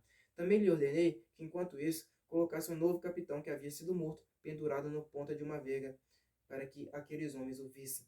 Quando o capitão se retirou, mandei chamar os homens ao meu cômodo e passei a conversar seriamente com eles sobre suas circunstâncias. Disse-lhes que tinha feito a escolha certa e que, se o capitão os tivesse levado, certamente seriam enforcados. Mostrei-lhes o novo capitão pendurado na ponta da verga do navio e disse-lhes que, caso contrário, não poderia esperar nada menos do que isso. Quando todos declararam a vontade de ficar, eu disse que contaria a história da minha vida ali e que os colocaria no caminho de tornar a vida deles mais fácil. Assim relatei toda a história da minha vinda ao lugar. Mostrei-lhes as minhas fortificações, a maneira como consegui o sustento, como plantava o cereal, curava as uvas e, em suma, tudo o que era necessário ao bem-estar deles. Contei também a história dos 17 espanhóis esperados para os quais deixei uma carta e fiz com que prometessem que os tratariam com simpatia. Aqui pode ser notado que o capitão, que tinha tinta a bordo, ficou muito surpreso que eu nunca tivesse encontrado a maneira de fazer tinta de carvão e água ou de outra coisa qualquer, já que eu tinha resolvido problemas muito mais difíceis. Deixei as minhas armas de fogo, a saber, 5 mosquetes, 3 armas de caça e 3 espadas, além de um barril e meio de pólvora que tinha sobrado, porque depois do primeiro ou do segundo ano eu havia usado pouco, sem desperdiçar nada. Dei-lhes uma descrição do modo como administrava as cabras e as instruções de como ordenhá-las e de fazer manteiga e queijo. Em resumo, dei a eles parte da minha própria história e disse-lhes que insistiria com o capitão quanto a deixar outros 2 barris de pólvora e algumas sementes de legumes, porque isso me deixaria muito feliz. Além disso, dei-lhes o saco de ervilhas que o capitão me ofereceu para comer e mandei que as semeassem e multiplicassem. Capítulo 19. Retorno à Inglaterra. Tendo feito tudo isso, deixei-os no dia seguinte e fui para a bordo do navio. Estávamos preparados para navegar imediatamente, mas não zarpamos nessa noite. Na manhã seguinte, 2 dos 5 homens chegaram nadando à amurada do navio, fazendo a queixa mais lamentável dos outros 3, implorando pelo amor de Deus para serem recebidos a bordo ou seriam assassinados. Imploraram ao capitão que os deixasse subir, mesmo que devessem ser enforcados imediatamente. Então o capitão fingiu não ter poderes para fazer nada sem mim. Assim, depois de algumas dificuldades e após as solenes promessas de que se emendariam, eles foram embarcados. Logo em seguida, porém, foram profundamente chicoteados e colocados em salmoura. Com isso, a partir daí, eles se mostraram companheiros muito honestos e tranquilos. Pouco tempo depois disso, com a maré subindo, o bote foi mandado em terra para levar as coisas prometidas aos homens, as quais o capitão, por minha intercessão, fez com que fossem acrescentados os baús e as roupas deles, que foram bem recebidos, e os deixou muito gratos. Também os encorajei, dizendo-lhes que, se estivesse em meu poder enviar qualquer navio para buscá-los, não me esqueceria deles. Quando me despedi dessa ilha, levei a bordo como relíquias o grande gorro de pele de cabra que fiz, o meu guarda-chuva e um dos meus papagaios. Além disso, não esqueci de pegar o dinheiro já mencionado, que tinha sido tão inútil para mim, estava totalmente oxidado ou manchado, e que dificilmente poderia passar por prata, antes que fosse um pouco esfregado e manuseado, como também aconteceu com o dinheiro que encontrei no naufrágio do navio espanhol. Foi assim que eu deixei a ilha no dia 19 de dezembro do ano de 1686, como encontrei no calendário do navio, depois de 28 anos, 2 meses e 19 dias. 28 anos, 2 meses e 19 dias. Deixou a ilha no dia 19 de dezembro do ano de 1686. Tendo sido livrado desse segundo cativeiro no mesmo dia do mês em que fiz a minha primeira fuga no barco de pesca dos Mouros de Salé. Depois de uma longa viagem no navio, cheguei à Inglaterra em 11 de junho de 1687, após 35 anos ausente. Quando cheguei à Inglaterra, eu era um perfeito estranho para todo mundo. Era como se jamais tivesse conhecido alguém lá. A minha benfeitoria e fiel intendente, a quem eu tinha deixado o meu dinheiro em confiança, ainda estava viva, mas teve grandes infortúnios no mundo, tornou-se viúva pela segunda vez e vivia muito modestamente. Eu a coloquei muito à vontade quanto ao que me devia, assegurando-lhe que eu não lhe criaria nenhum problema. Muito pelo contrário, em gratidão por seu antigo cuidado e fidelidade para comigo, eu a ajudaria com que o meu pequeno capital pudesse lhe proporcionar, o que então, na verdade, não me permitia fazer grande coisa por ela, mas garanti-lhe que jamais esqueceria sua antiga bondade para comigo, e eu não a esqueci quando tive o suficiente para ajudá-la, como será observado em seu devido lugar. Em seguida fui para Yorkshire, mas meu pai e minha mãe tinham morrido e toda a minha família estava extinta, exceto 2 irmãs e 2 filhos de um dos meus irmãos. Como fazia muito tempo que eu havia sido considerado como morto, não havia provisão feita para mim. De modo que, numa palavra, não encontrei nada para me aliviar ou ajudar, e que o pouco dinheiro que eu tinha não faria muito por mim quanto a me estabelecer no mundo. Mas recebi um reconhecimento de gratidão que de fato não esperava. Isso foi feito pelo dono do navio, o qual eu tinha tão felizmente libertado, e pelos mesmos meios salvado o navio e a carga. Tendo prestado contas muito bem aos proprietários da maneira como tinha salvado a vida dos homens e o navio, eles me convidaram para encontrá-los junto com alguns outros comerciantes interessados. Todos juntos me fizeram um elogio muito bonito sobre o assunto e me deram um presente de quase 200 libras esterlinas. Assim, depois de fazer várias reflexões sobre as circunstâncias da minha vida e com um pouco isso haveria de me sedimentar no mundo, resolvi partir para Lisboa e ver se não poderia obter alguma informação do estado da minha plantação no Brasil e do que ocorreu com o meu parceiro, que, como eu tinha razão para supor, tinha passado havia alguns anos para o lado dos mortos. Com essa visão, embarquei para Lisboa, onde cheguei em abril seguinte com o meu servo, sexta-feira, me acompanhando muito dedicadamente em todas essas perambulações, provando-se um servo muito fiel em todas as ocasiões. Quando cheguei em Lisboa, descobri por consultas e para minha satisfação particular, o meu velho amigo, o capitão do navio que primeiro me recolheu no mar na costa da África. Ele agora estava envelhecido e tinha deixado de ir ao mar, tendo colocado seu filho, que estava longe de ser jovem, em seu navio e que continuava no comércio do Brasil. O velho não me reconheceu e, na verdade, eu mal o reconheci, mas quando lhe disse quem eu era, logo se lembrou de mim. Depois de algumas expressões entusiasmadas da velha amizade entre nós, eu lhe perguntei, podem ter certeza, sobre a minha plantação e o meu parceiro. O velho me disse que não voltava ao Brasil havia cerca de 9 anos, mas que podia me garantir que, quando esteve lá, o meu parceiro ainda estava vivo, mas que os administradores que eu uni a ele para cuidar da minha parte haviam falecido. Ele, porém, acreditava que eu teria um relato muito bom da melhoria da plantação.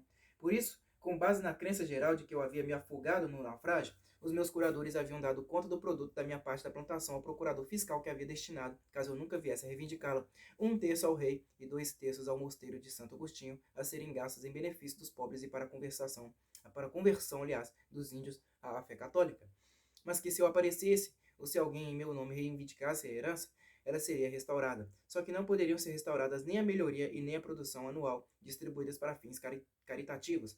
Mas ele me assegurou que o administrador da renda das terras do rei e o provedor, ou mordomo, do mosteiro, tinham tomado muito cuidado com o incumbente, isto é, com o meu parceiro, que dava a cada ano um relato fidedigno da produção do qual eles recebiam devidamente a minha metade. Perguntei-lhe se ele sabia a que altura de melhoria a plantação se achava, se valeria a pena reivindicá-la, ou se fosse até lá, se eu não deveria encontrar alguma obstrução ao fato de querer o meu justo dinheiro à metade. Ele me disse que não saberia dizer exatamente em que grau a plantação havia sido melhorada, mas que sabia que o meu parceiro, ou partner, como chamavam, estava ficando extremamente rico ao apreciar sua parte, e que, na melhor da sua lembrança, ele ouvira dizer que o terço do rei da minha parte, que aparentemente era concedido a qualquer outro mosteiro ou casa religiosa, chegava a mais de 200 moedores por ano. Quanto ao restabelecimento tranquilo da minha possessão, ele não tinha dúvidas de que o meu parceiro ainda estaria vivo para testemunhar o meu título e que o meu nome também estava inscrito no registro do país. Ele também me disse que os herdeiros dos meus 2 curadores eram pessoas muito justas, honestas e muito ricas, e que ele acreditava que eu não só teria a ajuda deles para recuperar minha posse, como encontraria uma quantia de dinheiro muito considerável em suas mãos por conta da minha parte, considerando a produção da fazenda, enquanto seus pais foram os curadores, antes que ela fosse distribuída como acima, o que durou cerca de 12 anos, pelo que ele se lembrava.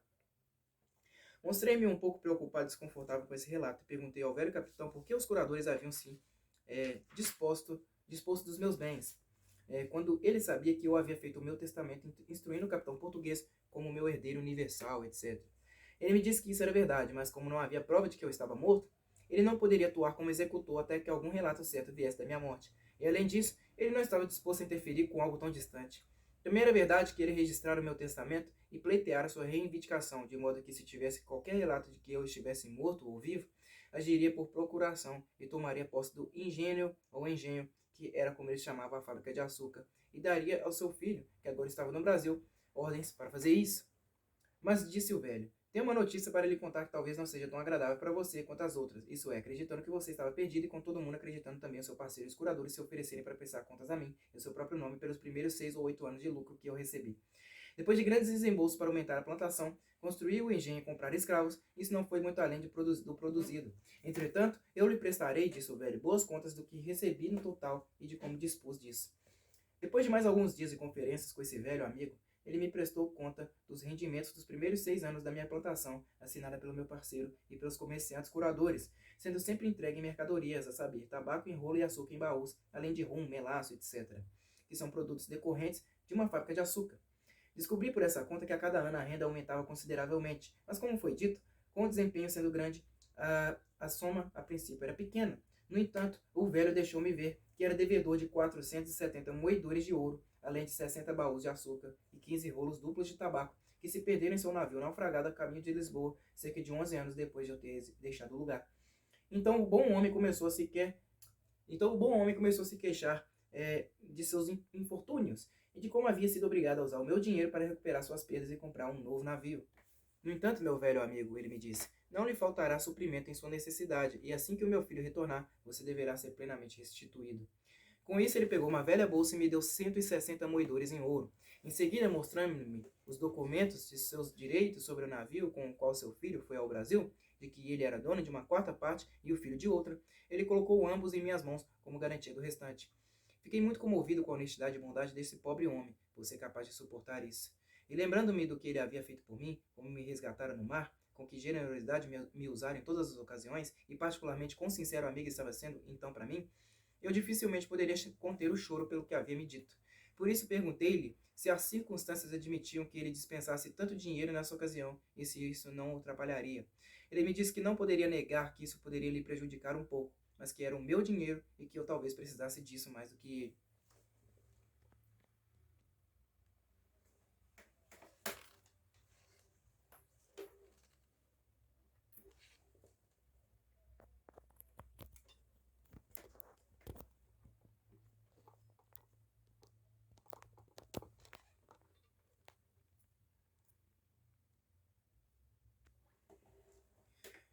Tudo que o bom homem dizia estava cheio de afeição, e eu mal consegui conter as lágrimas enquanto ele falava.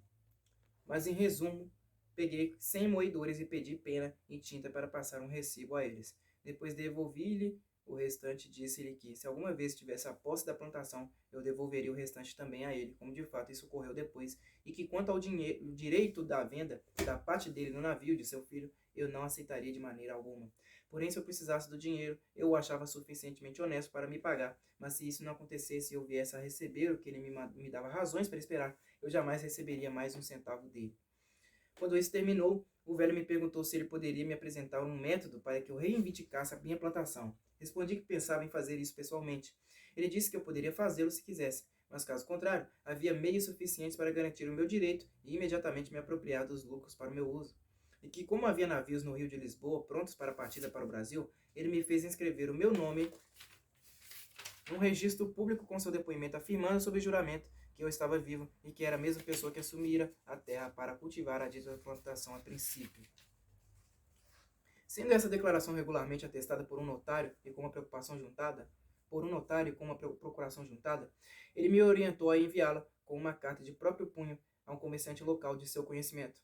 E, então, propôs que eu ficasse com ele até que uma resposta chegasse de retorno. Nunca houve nada mais honroso do que o prosseguimento dessa procuração, porque em menos de 7 meses recebi um grande pacote dos herdeiros sobreviventes dos meus curadores, os comerciantes por cuja conta embarquei no mar, contendo as cartas e os documentos particulares escritos a seguir. Primeiro havia a conta corrente da produção da minha fazenda ou plantação, a partir do ano em que seus pais se entenderam com o meu antigo capitão de Portugal, sendo por 6 anos. O saldo do balanço parecia ser de 1.174 moedores em meu favor. Em segundo lugar, havia uma conta de mais 4 anos enquanto eles mantiveram os bens em suas mãos, antes que o governo lhes reivindicasse a administração como sendo os bens de uma pessoa não encontrada, que eles chamavam de morte civil. E o saldo disso, com o valor do plantio aumentado, chegava a 19.446 cruzados, ou 3.241 moedores no total. Em terceiro lugar, havia a conta do prior de Santo Agostinho, que havia recebido os lucros por mais de 14 anos. Mas não sendo capaz de explicar o que foi gasto pelo hospital, muito honestamente declarou que tinha 872 moedores não distribuídos, que ele reconhecia serem da minha conta. Quanto à parte do rei, esta não me restituiu nada. Havia uma carta do meu parceiro congratulando-me muito carinhosamente pelo fato de estar vivo, dando-me uma explicação sobre como a propriedade melhorou e o que produziu por ano, com as particularidades do número de parcelas ou acres que continha, como foram plantadas, quantos escravos havia nelas, e fazendo 22 vezes o sinal da cruz por bênçãos, dizia-me que havia rezado inúmeras ave-marias para agradecer à Virgem Santíssima pelo fato de eu estar vivo, e me convidava muito entusiasticamente a voltar e tomar posse da minha propriedade, mas que eu lhe desse ordens a quem ele deveria entregar os meus bens se eu não fosse até lá. E concluía com ternas e sinceras manifestações de amizade e de sua família, e me enviava como presente 7 pedras de leopardo que ele tinha, ao que parece, recebido da África, por algum outro navio que havia enviado para lá, e que, pelo jeito, havia feito uma viagem melhor do que a minha. Ele também mandou 5 baús de excelentes guloseimas e 100 moedas de ouro, não cunhadas, não tão grandes como os moedores. Por essa mesma frota, os meus 2 comerciantes curadores me enviaram 1.200 baús de açúcar, 800 rolos de tabaco e o restante da conta inteira em ouro. Na verdade, eu poderia então dizer muito bem que o último estado de Jó havia sido mais do que o primeiro. Seria impossível expressar as vibrações do meu próprio coração quando olhei essas cartas, especialmente quando eu descobri toda essa minha riqueza sobre mim. Pois como os navios do Brasil chegavam em frotas, os mesmos navios que traziam as minhas cartas trouxeram as minhas mercadorias e os bens estavam em segurança no rio antes que as cartas chegassem às minhas mãos. Em suma, empalideci e me senti enfermo. Assim não fosse o velho me dar uma bebida medicinal, creio que a repentina surpresa de alegria haveria de se sobrepor à natureza e eu morreria imediatamente. Apesar disso, continuei passando mal e demorei algumas horas até que um médico fosse chamado. Quando alguma coisa da verdadeira causa da minha doença foi conhecida, ele ordenou a minha sangria. Depois disso, senti alívio e fiquei bem, mas acredito sinceramente que se não tivesse sido aliviado pela ventilação feita dessa maneira em meus espíritos, eu teria morrido. Então, de repente, eu era dono de mais 5.000 libras esterlinas e tinha um patrimônio, como eu bem podia chamá-lo no Brasil, de mais de 1.000 libras por ano. Tão seguro quanto um latifúndio na Inglaterra, e em uma palavra eu estava numa condição que quase não conseguia entender e nem sabia como me recompor para desfrutar disso.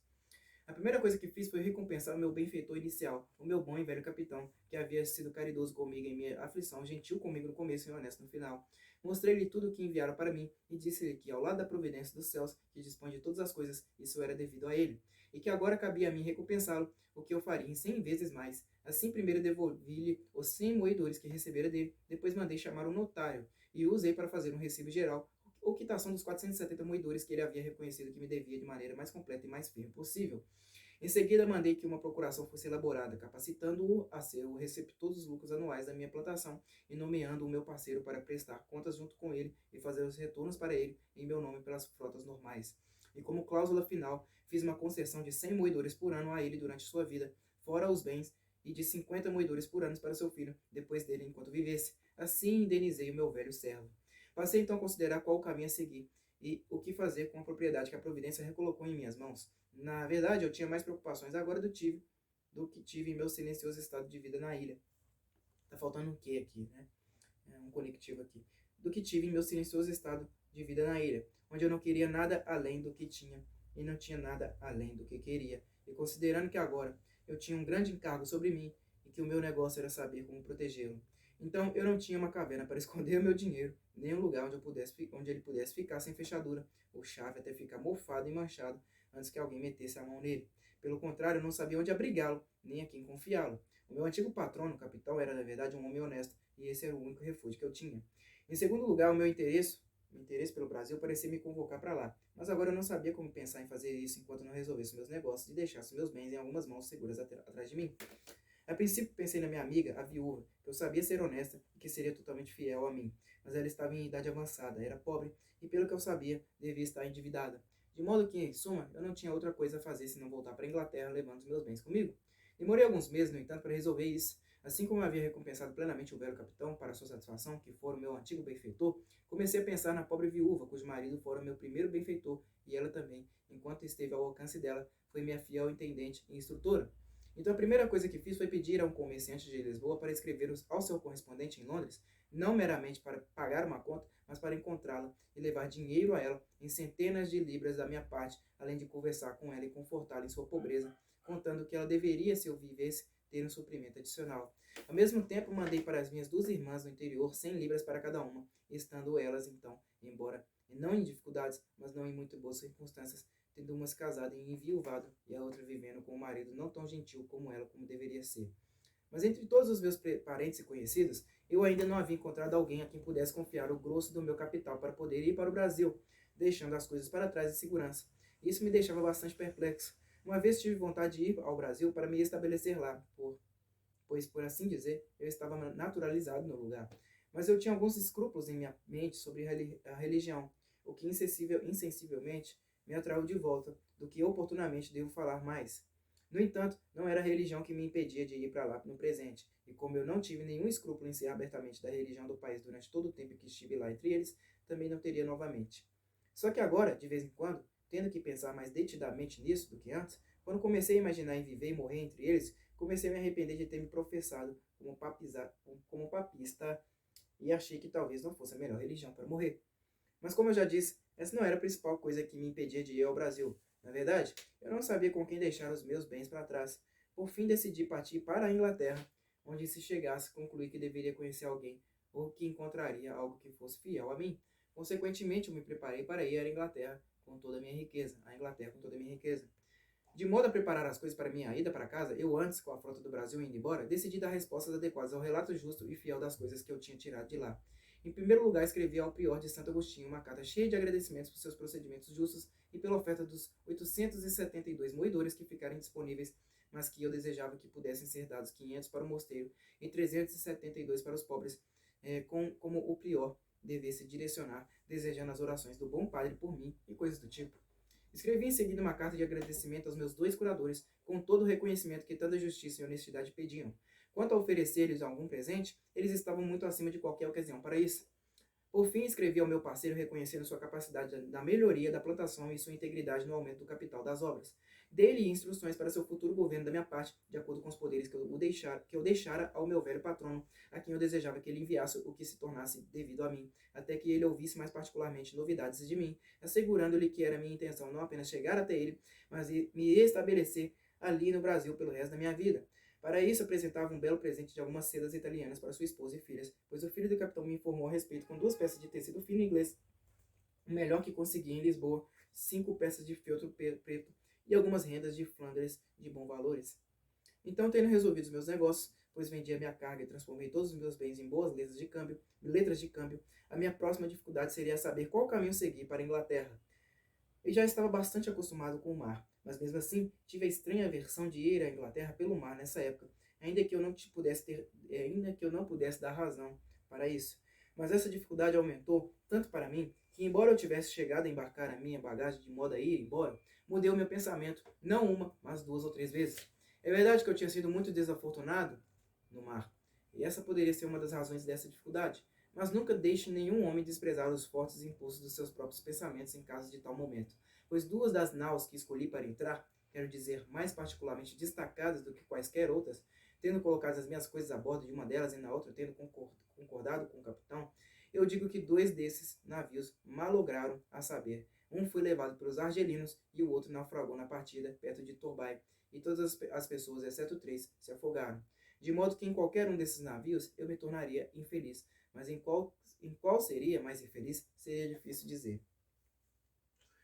Tendo sido assediado assim em meus pensamentos, o meu velho piloto, a quem eu comunicava tudo, me pressionou seriamente para não ir pelo mar, mas por terra por Groine, ou La Corunha, e atravessando o Golfo de Biscaia para La Rochelle, de onde seria apenas uma viagem fácil e segura por terra até Paris, e de lá para Calais e Dover.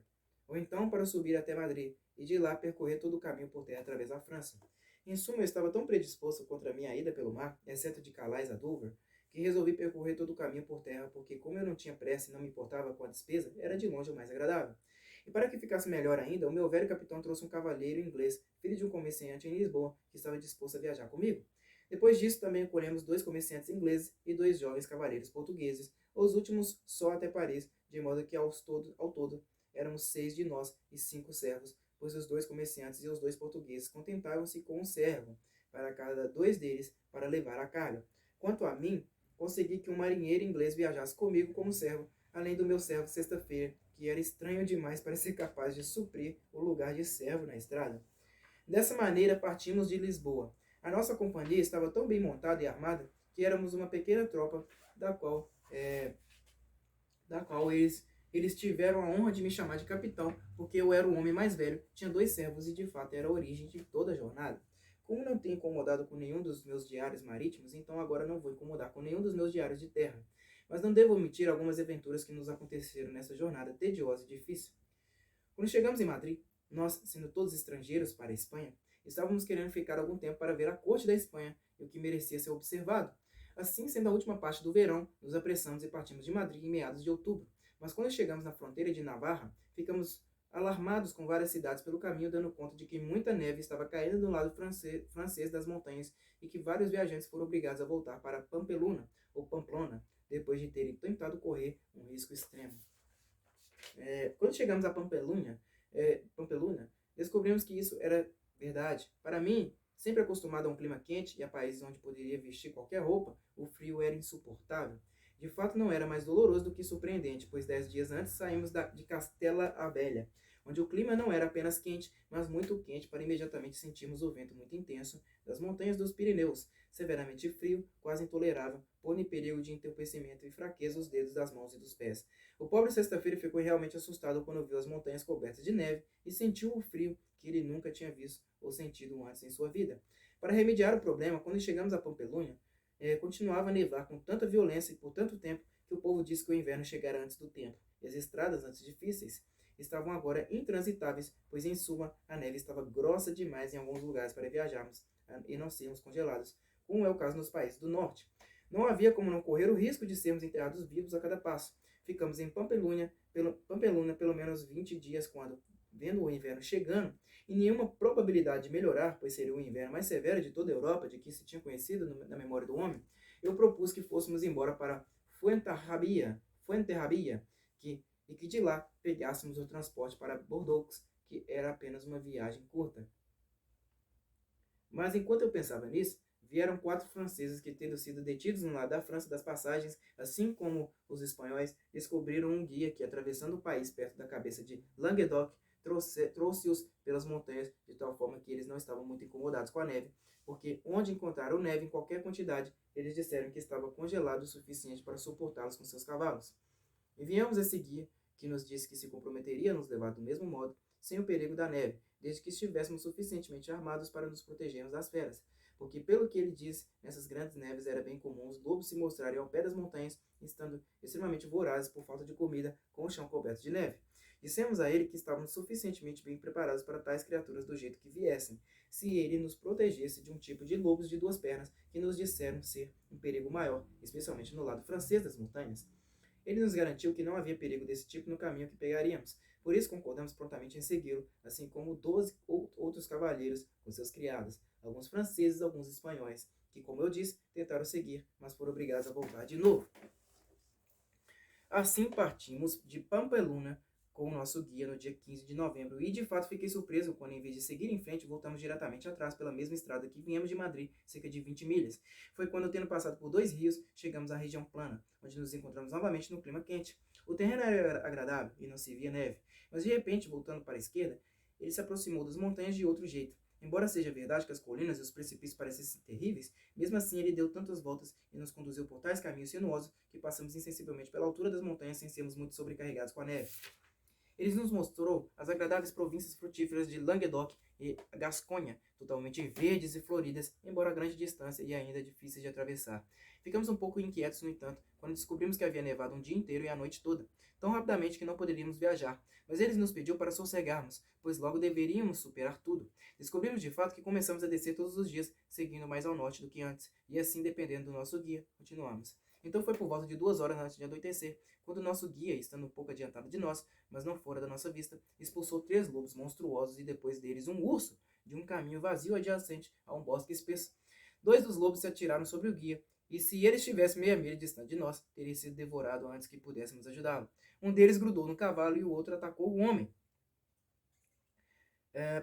com tanta violência que ele não teve nem tempo e nem presença de espíritos suficientes para sacar da pistola, mas começou a gritar para nós com todas as suas forças. Como meu servo sexta-feira estava próximo a mim, eu disse-lhe para subir e ver qual era o problema. Assim que chegou e viu o homem sexta-feira, gritou tão alto quanto o outro: Ô mestre, ô mestre! Mas como era um sujeito valente, cavalgou diretamente para o pobre homem e com sua pistola atirou na cabeça do lobo que o atacava. Foi uma felicidade para o pobre homem ter sido meu servo sexta-feira a atirar, pois estando acostumado a tais criaturas em seu país, ele não tinha medo delas. Por isso aproximou-se do lobo e atirou nele como descrito acima, enquanto que qualquer outro de nós teria disparado a maior distância e talvez ou tivesse perdido o lobo ou teria corrido o risco de acertar no homem. Mas havia ali o suficiente para aterrorizar homens até mais ousados do que eu. De fato, toda a nossa companhia se alarmou quando, com o barulho da pistola de sexta-feira, ouvimos de ambos os lados os mais lúgubres uivos de lobos. O ruído, redobrado pelo eco das montanhas, pareceu-nos como se houvesse um número prodigioso deles, e talvez não fossem tão poucos para que não tivéssemos motivo de apreensão. No entanto, como sexta-feira matou esse lobo, o outro que se agarrara ao cavalo o largou imediatamente e fugiu. Felizmente, como atacou na cabeça, seus dedos se cravaram nas correias do freio, de modo que o cavalo não se feriu muito. O homem, porém, ficou muito mais machucado, pois a criatura furiosa o mordeu 2 vezes, uma no peito e a outra um pouco acima do joelho. Ele estava quase caindo de seu cavalo assustado quando sexta-feira chegou e atirou no lobo. É fácil supor que com o barulho da pistola de sexta-feira, todos nós forçamos o ritmo e subimos tão rápido como o caminho que era muito difícil nos permitiria para ver qual era o problema. Assim que saímos das árvores, que antes nos cegavam, vimos claramente o que havia acontecido e como sexta-feira havia desvencilhado o pobre guia, apesar de não termos discernido que tipo de criatura ele havia abatido. Capítulo 20. A luta entre sexta-feira e um urso. Mas jamais uma luta foi travada com tanta valentia e de maneira tão formidável como a que se seguiu entre sexta-feira e o urso, que nos proporcionou, embora a princípio ficássemos surpresos e temerosos por ele, a maior diversão imaginável. Os ursos são criaturas pesadas e desajeitadas, e não são ágeis como os lobos, que são rápidos e leves, mas eles têm 2 qualidades particulares que geralmente são a regra de suas ações. Em primeiro lugar, com relação aos homens, que não são sua presa preferida, e eu digo isso porque normalmente eles não os atacam, exceto quando são atacados, ou a menos que estejam com muita fome, o que é provável que então fosse o caso, pois o chão estava coberto de neve. Repito, com relação aos homens, se você não se intrometer com eles, eles não se intrometem com você. Então, se encontrar com um deles no bosque, tome cuidado, seja muito educado com ele, dê-lhe passagem, pois trata-se de um cavaleiro muito simpático que não desviaria de seu caminho nem por um príncipe. Portanto, se você realmente sentir muito medo, a sua melhor opção é procurar outro caminho e continuar seguindo sempre em frente, porque se você parar e ficar em pé olhando fixamente para ele, ele entenderá isso como uma afronta. E se você jogar ou atirar qualquer coisa para ele, mesmo que seja apenas uma lasca de madeira do tamanho de um dedo, ele também entenderá isso como uma afronta e deixará de lado todas as suas demais atividades para persegui-lo até se vingar, tornando a satisfação disso como ponto de honra. Essa é a primeira qualidade dele. A outra é que, uma vez afrontado, ele jamais o esquecerá, perseguindo-o dia e noite, em bom ritmo até alcançar você. O meu servo, sexta-feira, havia salvado o nosso guia, e quando nos aproximamos, ajudava-o a descer do cavalo, pois o homem estava ferido e assustado. Então, de repente, espiamos o urso sair da floresta. Ele era monstruoso, de longe o maior que já vi. Ficamos todos um pouco surpresos quando o vimos. Porém, quando sexta-feira o avistou, foi fácil perceber a alegria e a coragem no semblante do camarada. Oh, oh, oh! Sexta-feira repetiu 3 vezes apontando para ele. Mestre, você me dar licença. Eu bater com a mão nele, eu fazer vocês rir bastante. Fiquei surpreso ao ver o sujeito tão satisfeito. Seu louco, eu disse, ele vai comer você. Comer eu, comer eu. Sexta-feira repetiu 2 vezes de novo. Eu comer ele, eu fazer vocês rir. Vocês todos ficar aqui, eu mostrar boa risada. Então, ele sentou-se, tirou as botas no instante e colocou um par de sapatilhas, como chamamos os sapatos baixos que eles usam, que tinha no bolso, deu seu cavalo ao meu outro servo, e como o arcabuz correu rápido como o vento. O urso perambulava tranquilamente, sem pensar em se meter com ninguém, até que sexta-feira chegou bem perto e chamou-o, como se o urso pudesse entendê-lo. Escutar, escutar, sexta-feira disse, eu falar com você. Nós o seguimos à distância, pois estávamos do lado da gasconha das montanhas, entrando numa imensa floresta, onde a região era simples e bem aberta, embora com muitas árvores espalhadas aqui e acolá. Sexta-feira, que estava, como dizemos, nos calcanhares do urso, alcançou-o rapidamente, pegou uma pedra grande e atirou nele, acertando-o bem na cabeça, mas sem causar mais danos do que se tivesse jogado contra um muro. Mas isso respondia ao objetivo de sexta-feira, pois o tonto estava tão despido de medo que fez isso apenas para que o urso seguisse e para nos mostrar algumas risadas, como ele dizia. Assim que o urso sentiu o golpe e o viu, virou-se e foi atrás dele, dando largos passos assustadores, cambaleando num ritmo estranho, como um cavalo que teria se colocado num galope médio. Ao longe, aliás, Sexta-feira correu e seguiu seu caminho, como se vivesse em nossa direção, em busca de ajuda. Então todos resolvemos atirar de imediato no urso para salvar o meu servo, embora eu tivesse com raiva dele por trazer o urso de volta para nós, quando este estava cuidando de seus próprios assuntos de outra maneira. Fiquei especialmente com raiva porque ele virou o urso para nós e depois fugiu. Seu cachorro, esbravejei. É isso que você chama de nos fazer rir? Vem e pegue seu cavalo, assim vamos poder atirar nessa criatura. Não atirar, não atirar! Fica parado e vocês têm muita risada, ele gritou quando me ouviu. Como era ágil, ele corria 2 passos contra o mundo do urso. Assim virou de repente do nosso lado e, vendo um grande carvalho adequado para seu propósito, ele nos chamou para segui-lo. Dobrando seu ritmo, subiu agilmente na árvore, deixando sua arma no chão, a cerca de 5 ou 6 jardas da parte inferior da árvore. O urso logo chegou à árvore e nós o seguimos à distância. A primeira coisa que ele fez foi farejar a arma. Em seguida deixou-a, subiu na árvore como um gato, embora fosse monstruosamente pesado. Fiquei espantado com a loucura, como imaginava, do meu servo, e juro pela minha vida que ainda não consegui achar nada engraçado. Mas quando o urso subiu na árvore, todos nós o cercamos. Quando chegamos à árvore, vimos Sexta-feira escapar em direção à pequena extremidade de um grande galho. O urso estava no meio do caminho atrás dele e seguia para a parte do galho da árvore que era mais fraca. Ah, ele disse para nós, agora vocês vê eu ensinar a dança do urso. Então começou a pular e sacudir o galho. Com isso, o urso ficou balançando, mas parou e começou a olhar para trás para ver se poderia voltar. Assim, de fato, nós rimos muito. Mas Sexta-feira não tinha terminado. Ao vê-lo parado, chamou novamente como se acreditasse que o urso soubesse falar inglês. Como assim, não ir mais longe? Eu pedi para você ir mais longe. Então saiu pulando e sacudindo a árvore, e o urso, como se entendesse o que ele dizia, avançou mais um pouco. Ele começou a pular de novo e o urso parou novamente. Achamos que era uma boa hora para acertar na cabeça dele e pedimos para Sexta-feira ficar parado, pois deveríamos atirar no urso. Mas ele gritou com energia: Ó favor, não atirar! Eu perto, e atirar então! Ele diria várias vezes. No entanto, para encurtar a história, Sexta-feira dançou tanto e o urso ficou tão atrapalhado que nós rimos bastante.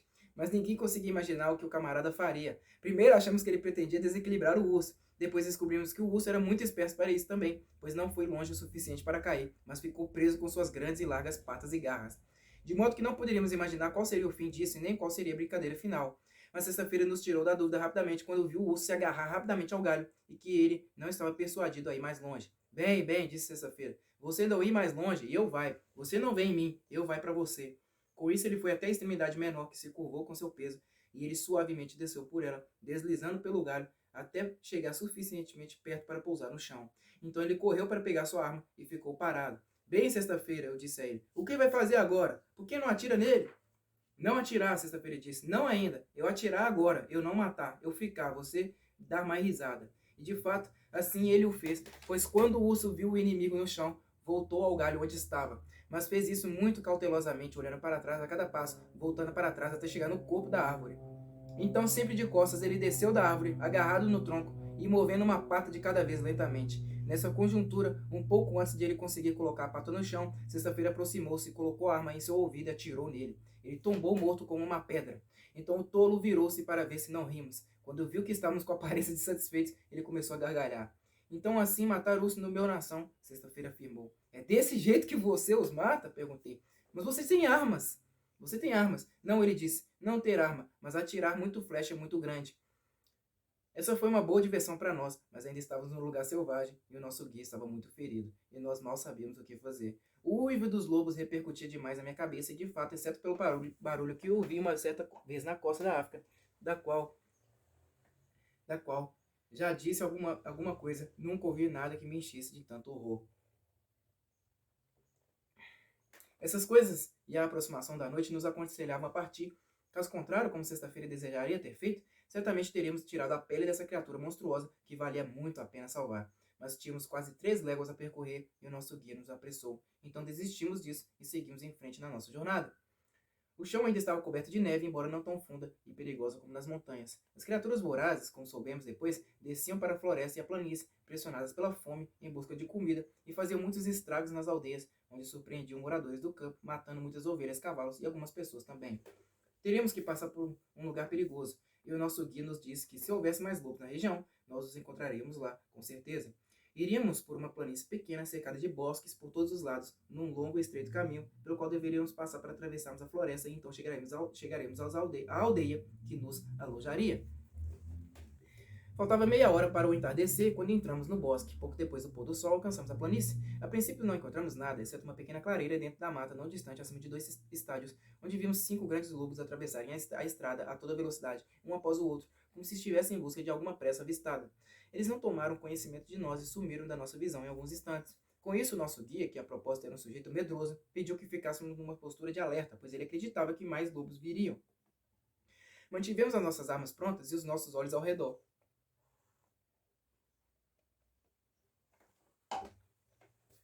Mas não vimos mais lobos até chegarmos a essa floresta que era de quase meia légua, onde entramos na planície. Assim que chegamos à planície, tivemos ocasião suficiente para olhar em volta de nós. E a primeira coisa que encontramos foi um cavalo morto. Isto é, um pobre cavalo que os lobos mataram. Pelo menos uma dúzia deles estavam sobre ele, mas não posso dizer que o devoravam, já que apanhavam seus ossos, porque tinham comido toda a carne antes. Não achamos adequado perturbar a festa deles, nem eles prestaram muita atenção em nós. Sexta-feira queria atirar neles, mas não admiti de maneira alguma, pois achei que acabaríamos com mais problemas em nossas mãos do que precisaríamos ter. Não havíamos percorrido a metade da planície quando começamos a ouvir os lobos uivarem na floresta à nossa esquerda de maneira espantosa. Logo depois vimos umas centenas deles vindo diretamente em nossa direção, todos juntos e a maioria em linha tão reta quanto um exército elaborado por oficiais experientes. Eu mal sabia de que maneira os receberia, a não ser formando uma linha única compacta. Foi o que fizemos em um instante. Mas para que não houvesse intervalos entre os disparos, ordenei que só um de cada 2 homens atiraria e que os outros não tivessem atirado, ficassem prontos para dar-lhes uma segunda salva imediatamente, caso eles continuassem avançando sobre nós. Em seguida, os que haviam atirado primeiro não deveriam perder tempo carregando seus fuzis novamente, mas precisariam estar prontos, cada um com uma pistola, pois estávamos todos armados com um fuzil e um par de pistolas para cada homem. Assim, por esse método, seríamos capazes de disparar 6 salvas, metade de nós de cada vez. No entanto, nesse momento não tivemos necessidade disso, pois ao dispararmos a primeira saraivada, o inimigo fez uma parada completa. Os animais ficaram tão apavorados com o barulho como com o fogo. Apavorados, aqui está escrito apavoradas, tem que concordar com animais. 4 deles atingidos na cabeça tombaram. Vários outros ficaram feridos e se afastaram sangrando, como pudemos ver na neve. Percebi que pararam, mas não se retiraram imediatamente. Então, lembrando de que me disseram que as criaturas mais ferozes ficavam apavoradas com a voz humana, todo o pelotão passou a gritar o mais alto possível. E assim verifiquei que essa noção não era totalmente equivocada, pois com a nossa gritaria eles começaram a se virar e a se retirar. Então ordenei que uma segunda salva fosse disparada, o que os levou a se refugiarem a galope nos bosques. Isso nos deu tempo para recarregarmos nossas armas, o que fizemos caminhando, para que não pudéssemos perder tempo. Mas assim que carregamos os nossos fuzis e nos colocamos em prontidão, ouvimos um ruído terrivelmente no mesmo bosque à nossa esquerda, só que foi mais adiante, na mesma direção em que devíamos seguir. A noite estava chegando e começou a escurecer, piorando as coisas para o nosso lado. Com o barulho aumentando, pudemos facilmente perceber que eram os uivos e os berros dessas criaturas infernais. De repente vimos 2, ou melhor, 3 tropas de lobos, uma à nossa esquerda, uma atrás de nós e a outra à nossa frente, de modo que parecíamos estar cercados por eles. No entanto, como nós não nos atacaram, mantivemos nosso caminho em frente tão rápido quanto pudemos fazer nossos cavalos avançarem, o que, como o percurso era muito rude, seria apenas um bom trote. Dessa maneira, chegamos à vista da entrada de um bosque, por onde passávamos no lado mais distante da planície. Ficamos muito surpresos quando nos aproximamos da passagem, pois vimos um número indefinido de lobos parados bem na entrada.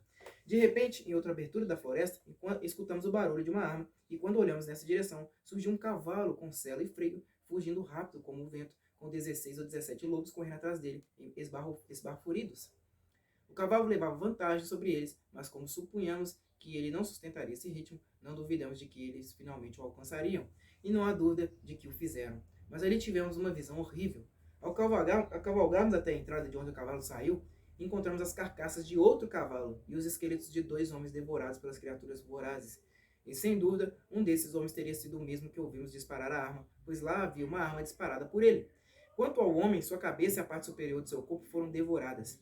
Isso nos encheu de horror e não sabíamos que curso tomar. Mas as criaturas logo decidiram por nós, pois se reuniram à nossa volta na esperança de obterem alguma presa. Eu realmente acredito que havia uns 300 lobos. A nosso favor, aconteceu que no momento em que entramos no bosque, mas um pouco distante dele, estavam algumas árvores de grande porte que tinham sido cortadas no verão anterior, suponho para serem transportadas. Levei a minha pequena tropa por entre essas árvores e nos colocamos numa linha atrás da árvore mais comprida. Aconselhei todos a apearem e mantivemos naquela árvore diante de nós como trincheira. Então formamos um triângulo ou 3 frentes, reunindo os cavalos no centro. Foi o que fizemos e fizemos bem feito, porque nunca houve um ataque mais feroz do que esse dessas criaturas sobre nós nesse lugar. Os lobos se aproximaram rosnando e subiram no tronco de madeira que, como eu disse, era a nossa trincheira, como se estivessem arremetendo contra uma presa. E essa fúria deles, parece, foi principalmente ocasionada pela visão dos cavalos atrás de nós. Ordenei aos nossos homens que disparassem como antes, de 2 em 1. Eles miraram tão firmemente que mataram vários lobos na primeira saraivada, mas era necessário manter os disparos continuamente, pois eles vinham como diabos, como os de trás, empurrando os da frente. Depois que disparamos uma segunda salva de nossos fuzis, achamos que eles pararam um pouco, e eu esperava que eles fossem embora, mas foi apenas um momento, pois outros vieram para a frente de novo. Por isso, disparamos 2 rajadas de nossas pistolas e acredito que nessas 4 séries de tiros matamos 17 ou 18 deles e estropiamos o dobro, mas eles voltaram. Eu temia dar os nossos últimos tiros apressadamente, então chamei o meu servo, não o meu servo sexta-feira, pois ele estava mais bem ocupado, porque com a maior destreza imaginável ele havia carregado meu fuzil e o dele enquanto estávamos ocupados. Mas repito, chamei o outro servo e dando-lhe um chifre de pólvora, mandei-o espalhar um rastilho por todo o tronco de madeira, conquanto que fosse bem largo. Ele fez isso e mal teve tempo para fugir quando os lobos voltaram e alguns subiram no tronco. Foi quando eu disparei o gatilho de uma pistola descarregada, provocando uma faísca bem perto da pólvora, ateando-lhe fogo. Os lobos que estavam sob a madeira se queimaram e 6 ou 7 deles caíram, ou melhor, pularam no meio de nós com força e medo do fogo. Mas nós os despachamos no instante e os demais ficaram tão amedrontados com o clarão, pois a noite, que então estava muito escura, se tornou tão terrível que eles recuaram um pouco. Com isso, ordenei que as nossas últimas pistolas fossem disparadas numa única saraivada e depois soltamos um grito. Então os lobos viraram com o rabo entre as pernas e partiram imediatamente por cima de uns 20 aleijados que encontramos se debatendo no chão e que atacamos para cortá-los com nossas espadas. Isso correspondeu à nossa expectativa, pois o choro e o uivo que eles fizeram foi muito bem compreendido por seus companheiros, de modo que todos fugiram e nos deixaram em paz. Matamos do começo ao fim cerca de 60 deles, e se por acaso fosse durante o dia, teríamos matado muito mais. Com o campo de batalha estando assim limpo, avançamos de novo, pois ainda tínhamos uma légua pela frente. Ouvimos várias vezes as criaturas vorazes uivando e gritando nas florestas, enquanto prosseguíamos. Às vezes imaginávamos que víamos algumas delas, mas com a nevasca nos nossos olhos, não tínhamos certeza. Então, em mais ou menos uma hora, chegamos à cidade, onde nos alojaríamos e encontramos todos em terrível apreensão, porque, ao que parece, na noite anterior, os lobos e alguns ursos invadiram a aldeia e os colocaram em tal terror que eles eram obrigados a vigiar noite e dia, mas especialmente à noite, para preservarem o gado e, de fato, também as pessoas. Na manhã seguinte, o nosso guia estava tão doente e suas pernas incharam tanto com a inflamação de seus 2 ferimentos que ele não poderia ir mais longe. Assim, fomos obrigados a encontrar um novo guia ali para irmos a Toulouse, onde encontramos um clima quente, uma região frutífera e agradável, sem neve, nem lobos, nem qualquer coisa semelhante a isso. Mas quando contamos a nossa história em Toulouse, as pessoas nos disseram que isso não era nada além do que era bastante comum na grande floresta ao pé das montanhas, especialmente quando a neve jazia no chão. Mas fomos muito questionados sobre o tipo de guia que tínhamos seguido, que se arriscava a fazer isso numa época tão severa, e nos disseram que era surpreendente não termos sido todos devorados. Quando lhes contamos como nos posicionamos com os cavalos no centro, eles nos culparam muito e nos disseram que os lobos eram 50 contra 1 e que teríamos sido todos destruídos, pois era a visão dos cavalos que o tornava tão furiosos, porque eles os viam como suas presas. E que em outros momentos eles realmente sentem medo de armas, mas estando excessivamente famintos e enfurecidos por causa disso, a ânsia de chegar aos cavalos deixava-os insensíveis ao perigo, e se não tivéssemos conseguido dominá-los pela artilharia contínua e finalmente pelo estratagema do rastilho de pólvora, com grandes probabilidades teríamos sido rasgados em pedaços. Ao passo que se nos contentássemos em ficar sentados a cavalo, e se tivéssemos disparados como cavaleiros, eles não teriam tomado tanto os cavalos como presas, ao verem os homens montados sobre as costas deles. Por fim, também nos disseram que, se tivéssemos apeado e deixado os nossos cavalos, eles teriam ficado tão ansiosos para devorá-los que talvez pudéssemos escapar sãos e salvos, especialmente tendo armas de fogo em nossas mãos e sendo numerosas. De minha parte, eu nunca fui tão sensível ao perigo em minha vida, pois vendo acima de 300 demônios que vinham rungindo boca aberta para nos devorar e não tendo nada para nos abrigar ou recuar, eu me dei por perdido. E por assim dizer, acredito que nunca mais vou me interessar em cruzar as montanhas. Acho que eu preferiria andar mais de 1000 léguas na areia, mesmo se tivesse certeza de me deparar com uma tempestade de uma vez por semana. Tempestade uma vez por semana. Não tenho nada de incomum para dar conhecimento da minha passagem pela França, nada além do que os outros viajantes já deram conta com muito mais detalhes do que eu. Viajei de Toulouse para Paris, e sem qualquer estadia considerável fui para Calais, e desembarquei a salvo em Dover, no dia 14 de janeiro, depois de ter enfrentado uma estação fria severa demais para se viajar. Eu estava agora no centro das minhas viagens, e em pouco tempo tive em segurança comigo todo o meu patrimônio novamente, com as letras de câmbio que levava tendo sido pagas correntemente. A minha principal guia e conselheira particular era minha boa e velha viúva, que, em gratidão pelo dinheiro que eu lhe enviara, não achava que houvesse esforço suficiente para dedicar a mim. Eu confiava nela tão inteiramente que estava perfeitamente à vontade quanto à segurança dos meus bens, e de fato fiquei muito feliz desde o começo e agora até o fim da integridade impecável dessa boa fidalga. Então, tendo decidido me desfazer da minha plantação no Brasil, escrevi para o meu velho amigo em Lisboa, que, tendo oferecido aos dois comerciantes, herdeiros dos meus curadores, que moravam no Brasil, aceitaram o oferecimento e remeteram 33 mil peças de R$ 8 para um correspondente deles em Lisboa me pagar. Em troca, assinei o instrumento de venda na forma que me mandaram de Lisboa, e eu o enviei ao meu velho amigo, que me encaminhou as letras de câmbio de 32.800 moedas de R$ 8 pela propriedade, reservando o pagamento de 100 moedores por ano ao velho homem durante sua vida e 50 moedores depois para seu filho enquanto vivesse, como eu lhes tinha prometido e pelos quais a plantação respondia como arrendamento.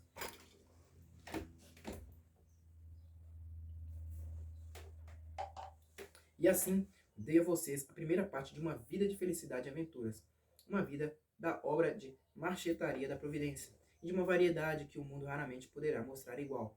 Ela começou insensatamente, mas terminou mais afortunadamente do que eu poderia ter de quaisquer esperanças de alguma parte dela. Alguém poderia pensar que nesse estado de tão complexa boa fortuna, eu estava correndo mais riscos. E assim, na verdade, eu estaria se outras circunstâncias tivessem concordado, porque eu estava habituado a uma vida errante. Não tinha família, nem muitas relações, nem mesmo, no entanto, sendo rico, travei novos conhecimentos. E embora eu tivesse vendido a minha propriedade no Brasil, ainda assim não conseguia manter esse país fora de minha cabeça e tive a grande disposição de alçar o voo novamente. Especialmente não pude resistir à forte inclinação que eu tinha de ver a minha ilha e saber se os pobres espanhóis viviam lá e como os patifes que lá deixei os teriam tratado. A minha verdadeira amiga, a viúva, dissuadiu-me disso e prevaleceu tanto sobre mim que durante quase 7 anos me impediu de fugir para o exterior. Durante esse tempo, cuidei dos meus 2 sobrinhos, filhos de um dos meus irmãos. O mais velho, tendo alguns bens, foi educado como cavalheiro e fiz um acordo de lhe dar algum acréscimo ao seu patrimônio depois da minha morte. O outro coloquei-o com o capitão de um navio, com o capitão de um navio. Então, depois de 5 anos, achando-o um jovem camarada sensato, corajoso e empreendedor, embarquei-o num bom navio e enviei-o ao mar. Depois esse jovem me atraiu, velho como eu estava, para me aventurar mais vezes. Nesse interim, em parte me acomodei por ali. Pois, em primeiro lugar, eu me casei, isso não para minha desvantagem ou insatisfação. Tive 3 filhos, 2 meninos e uma menina, mas a minha esposa morreu.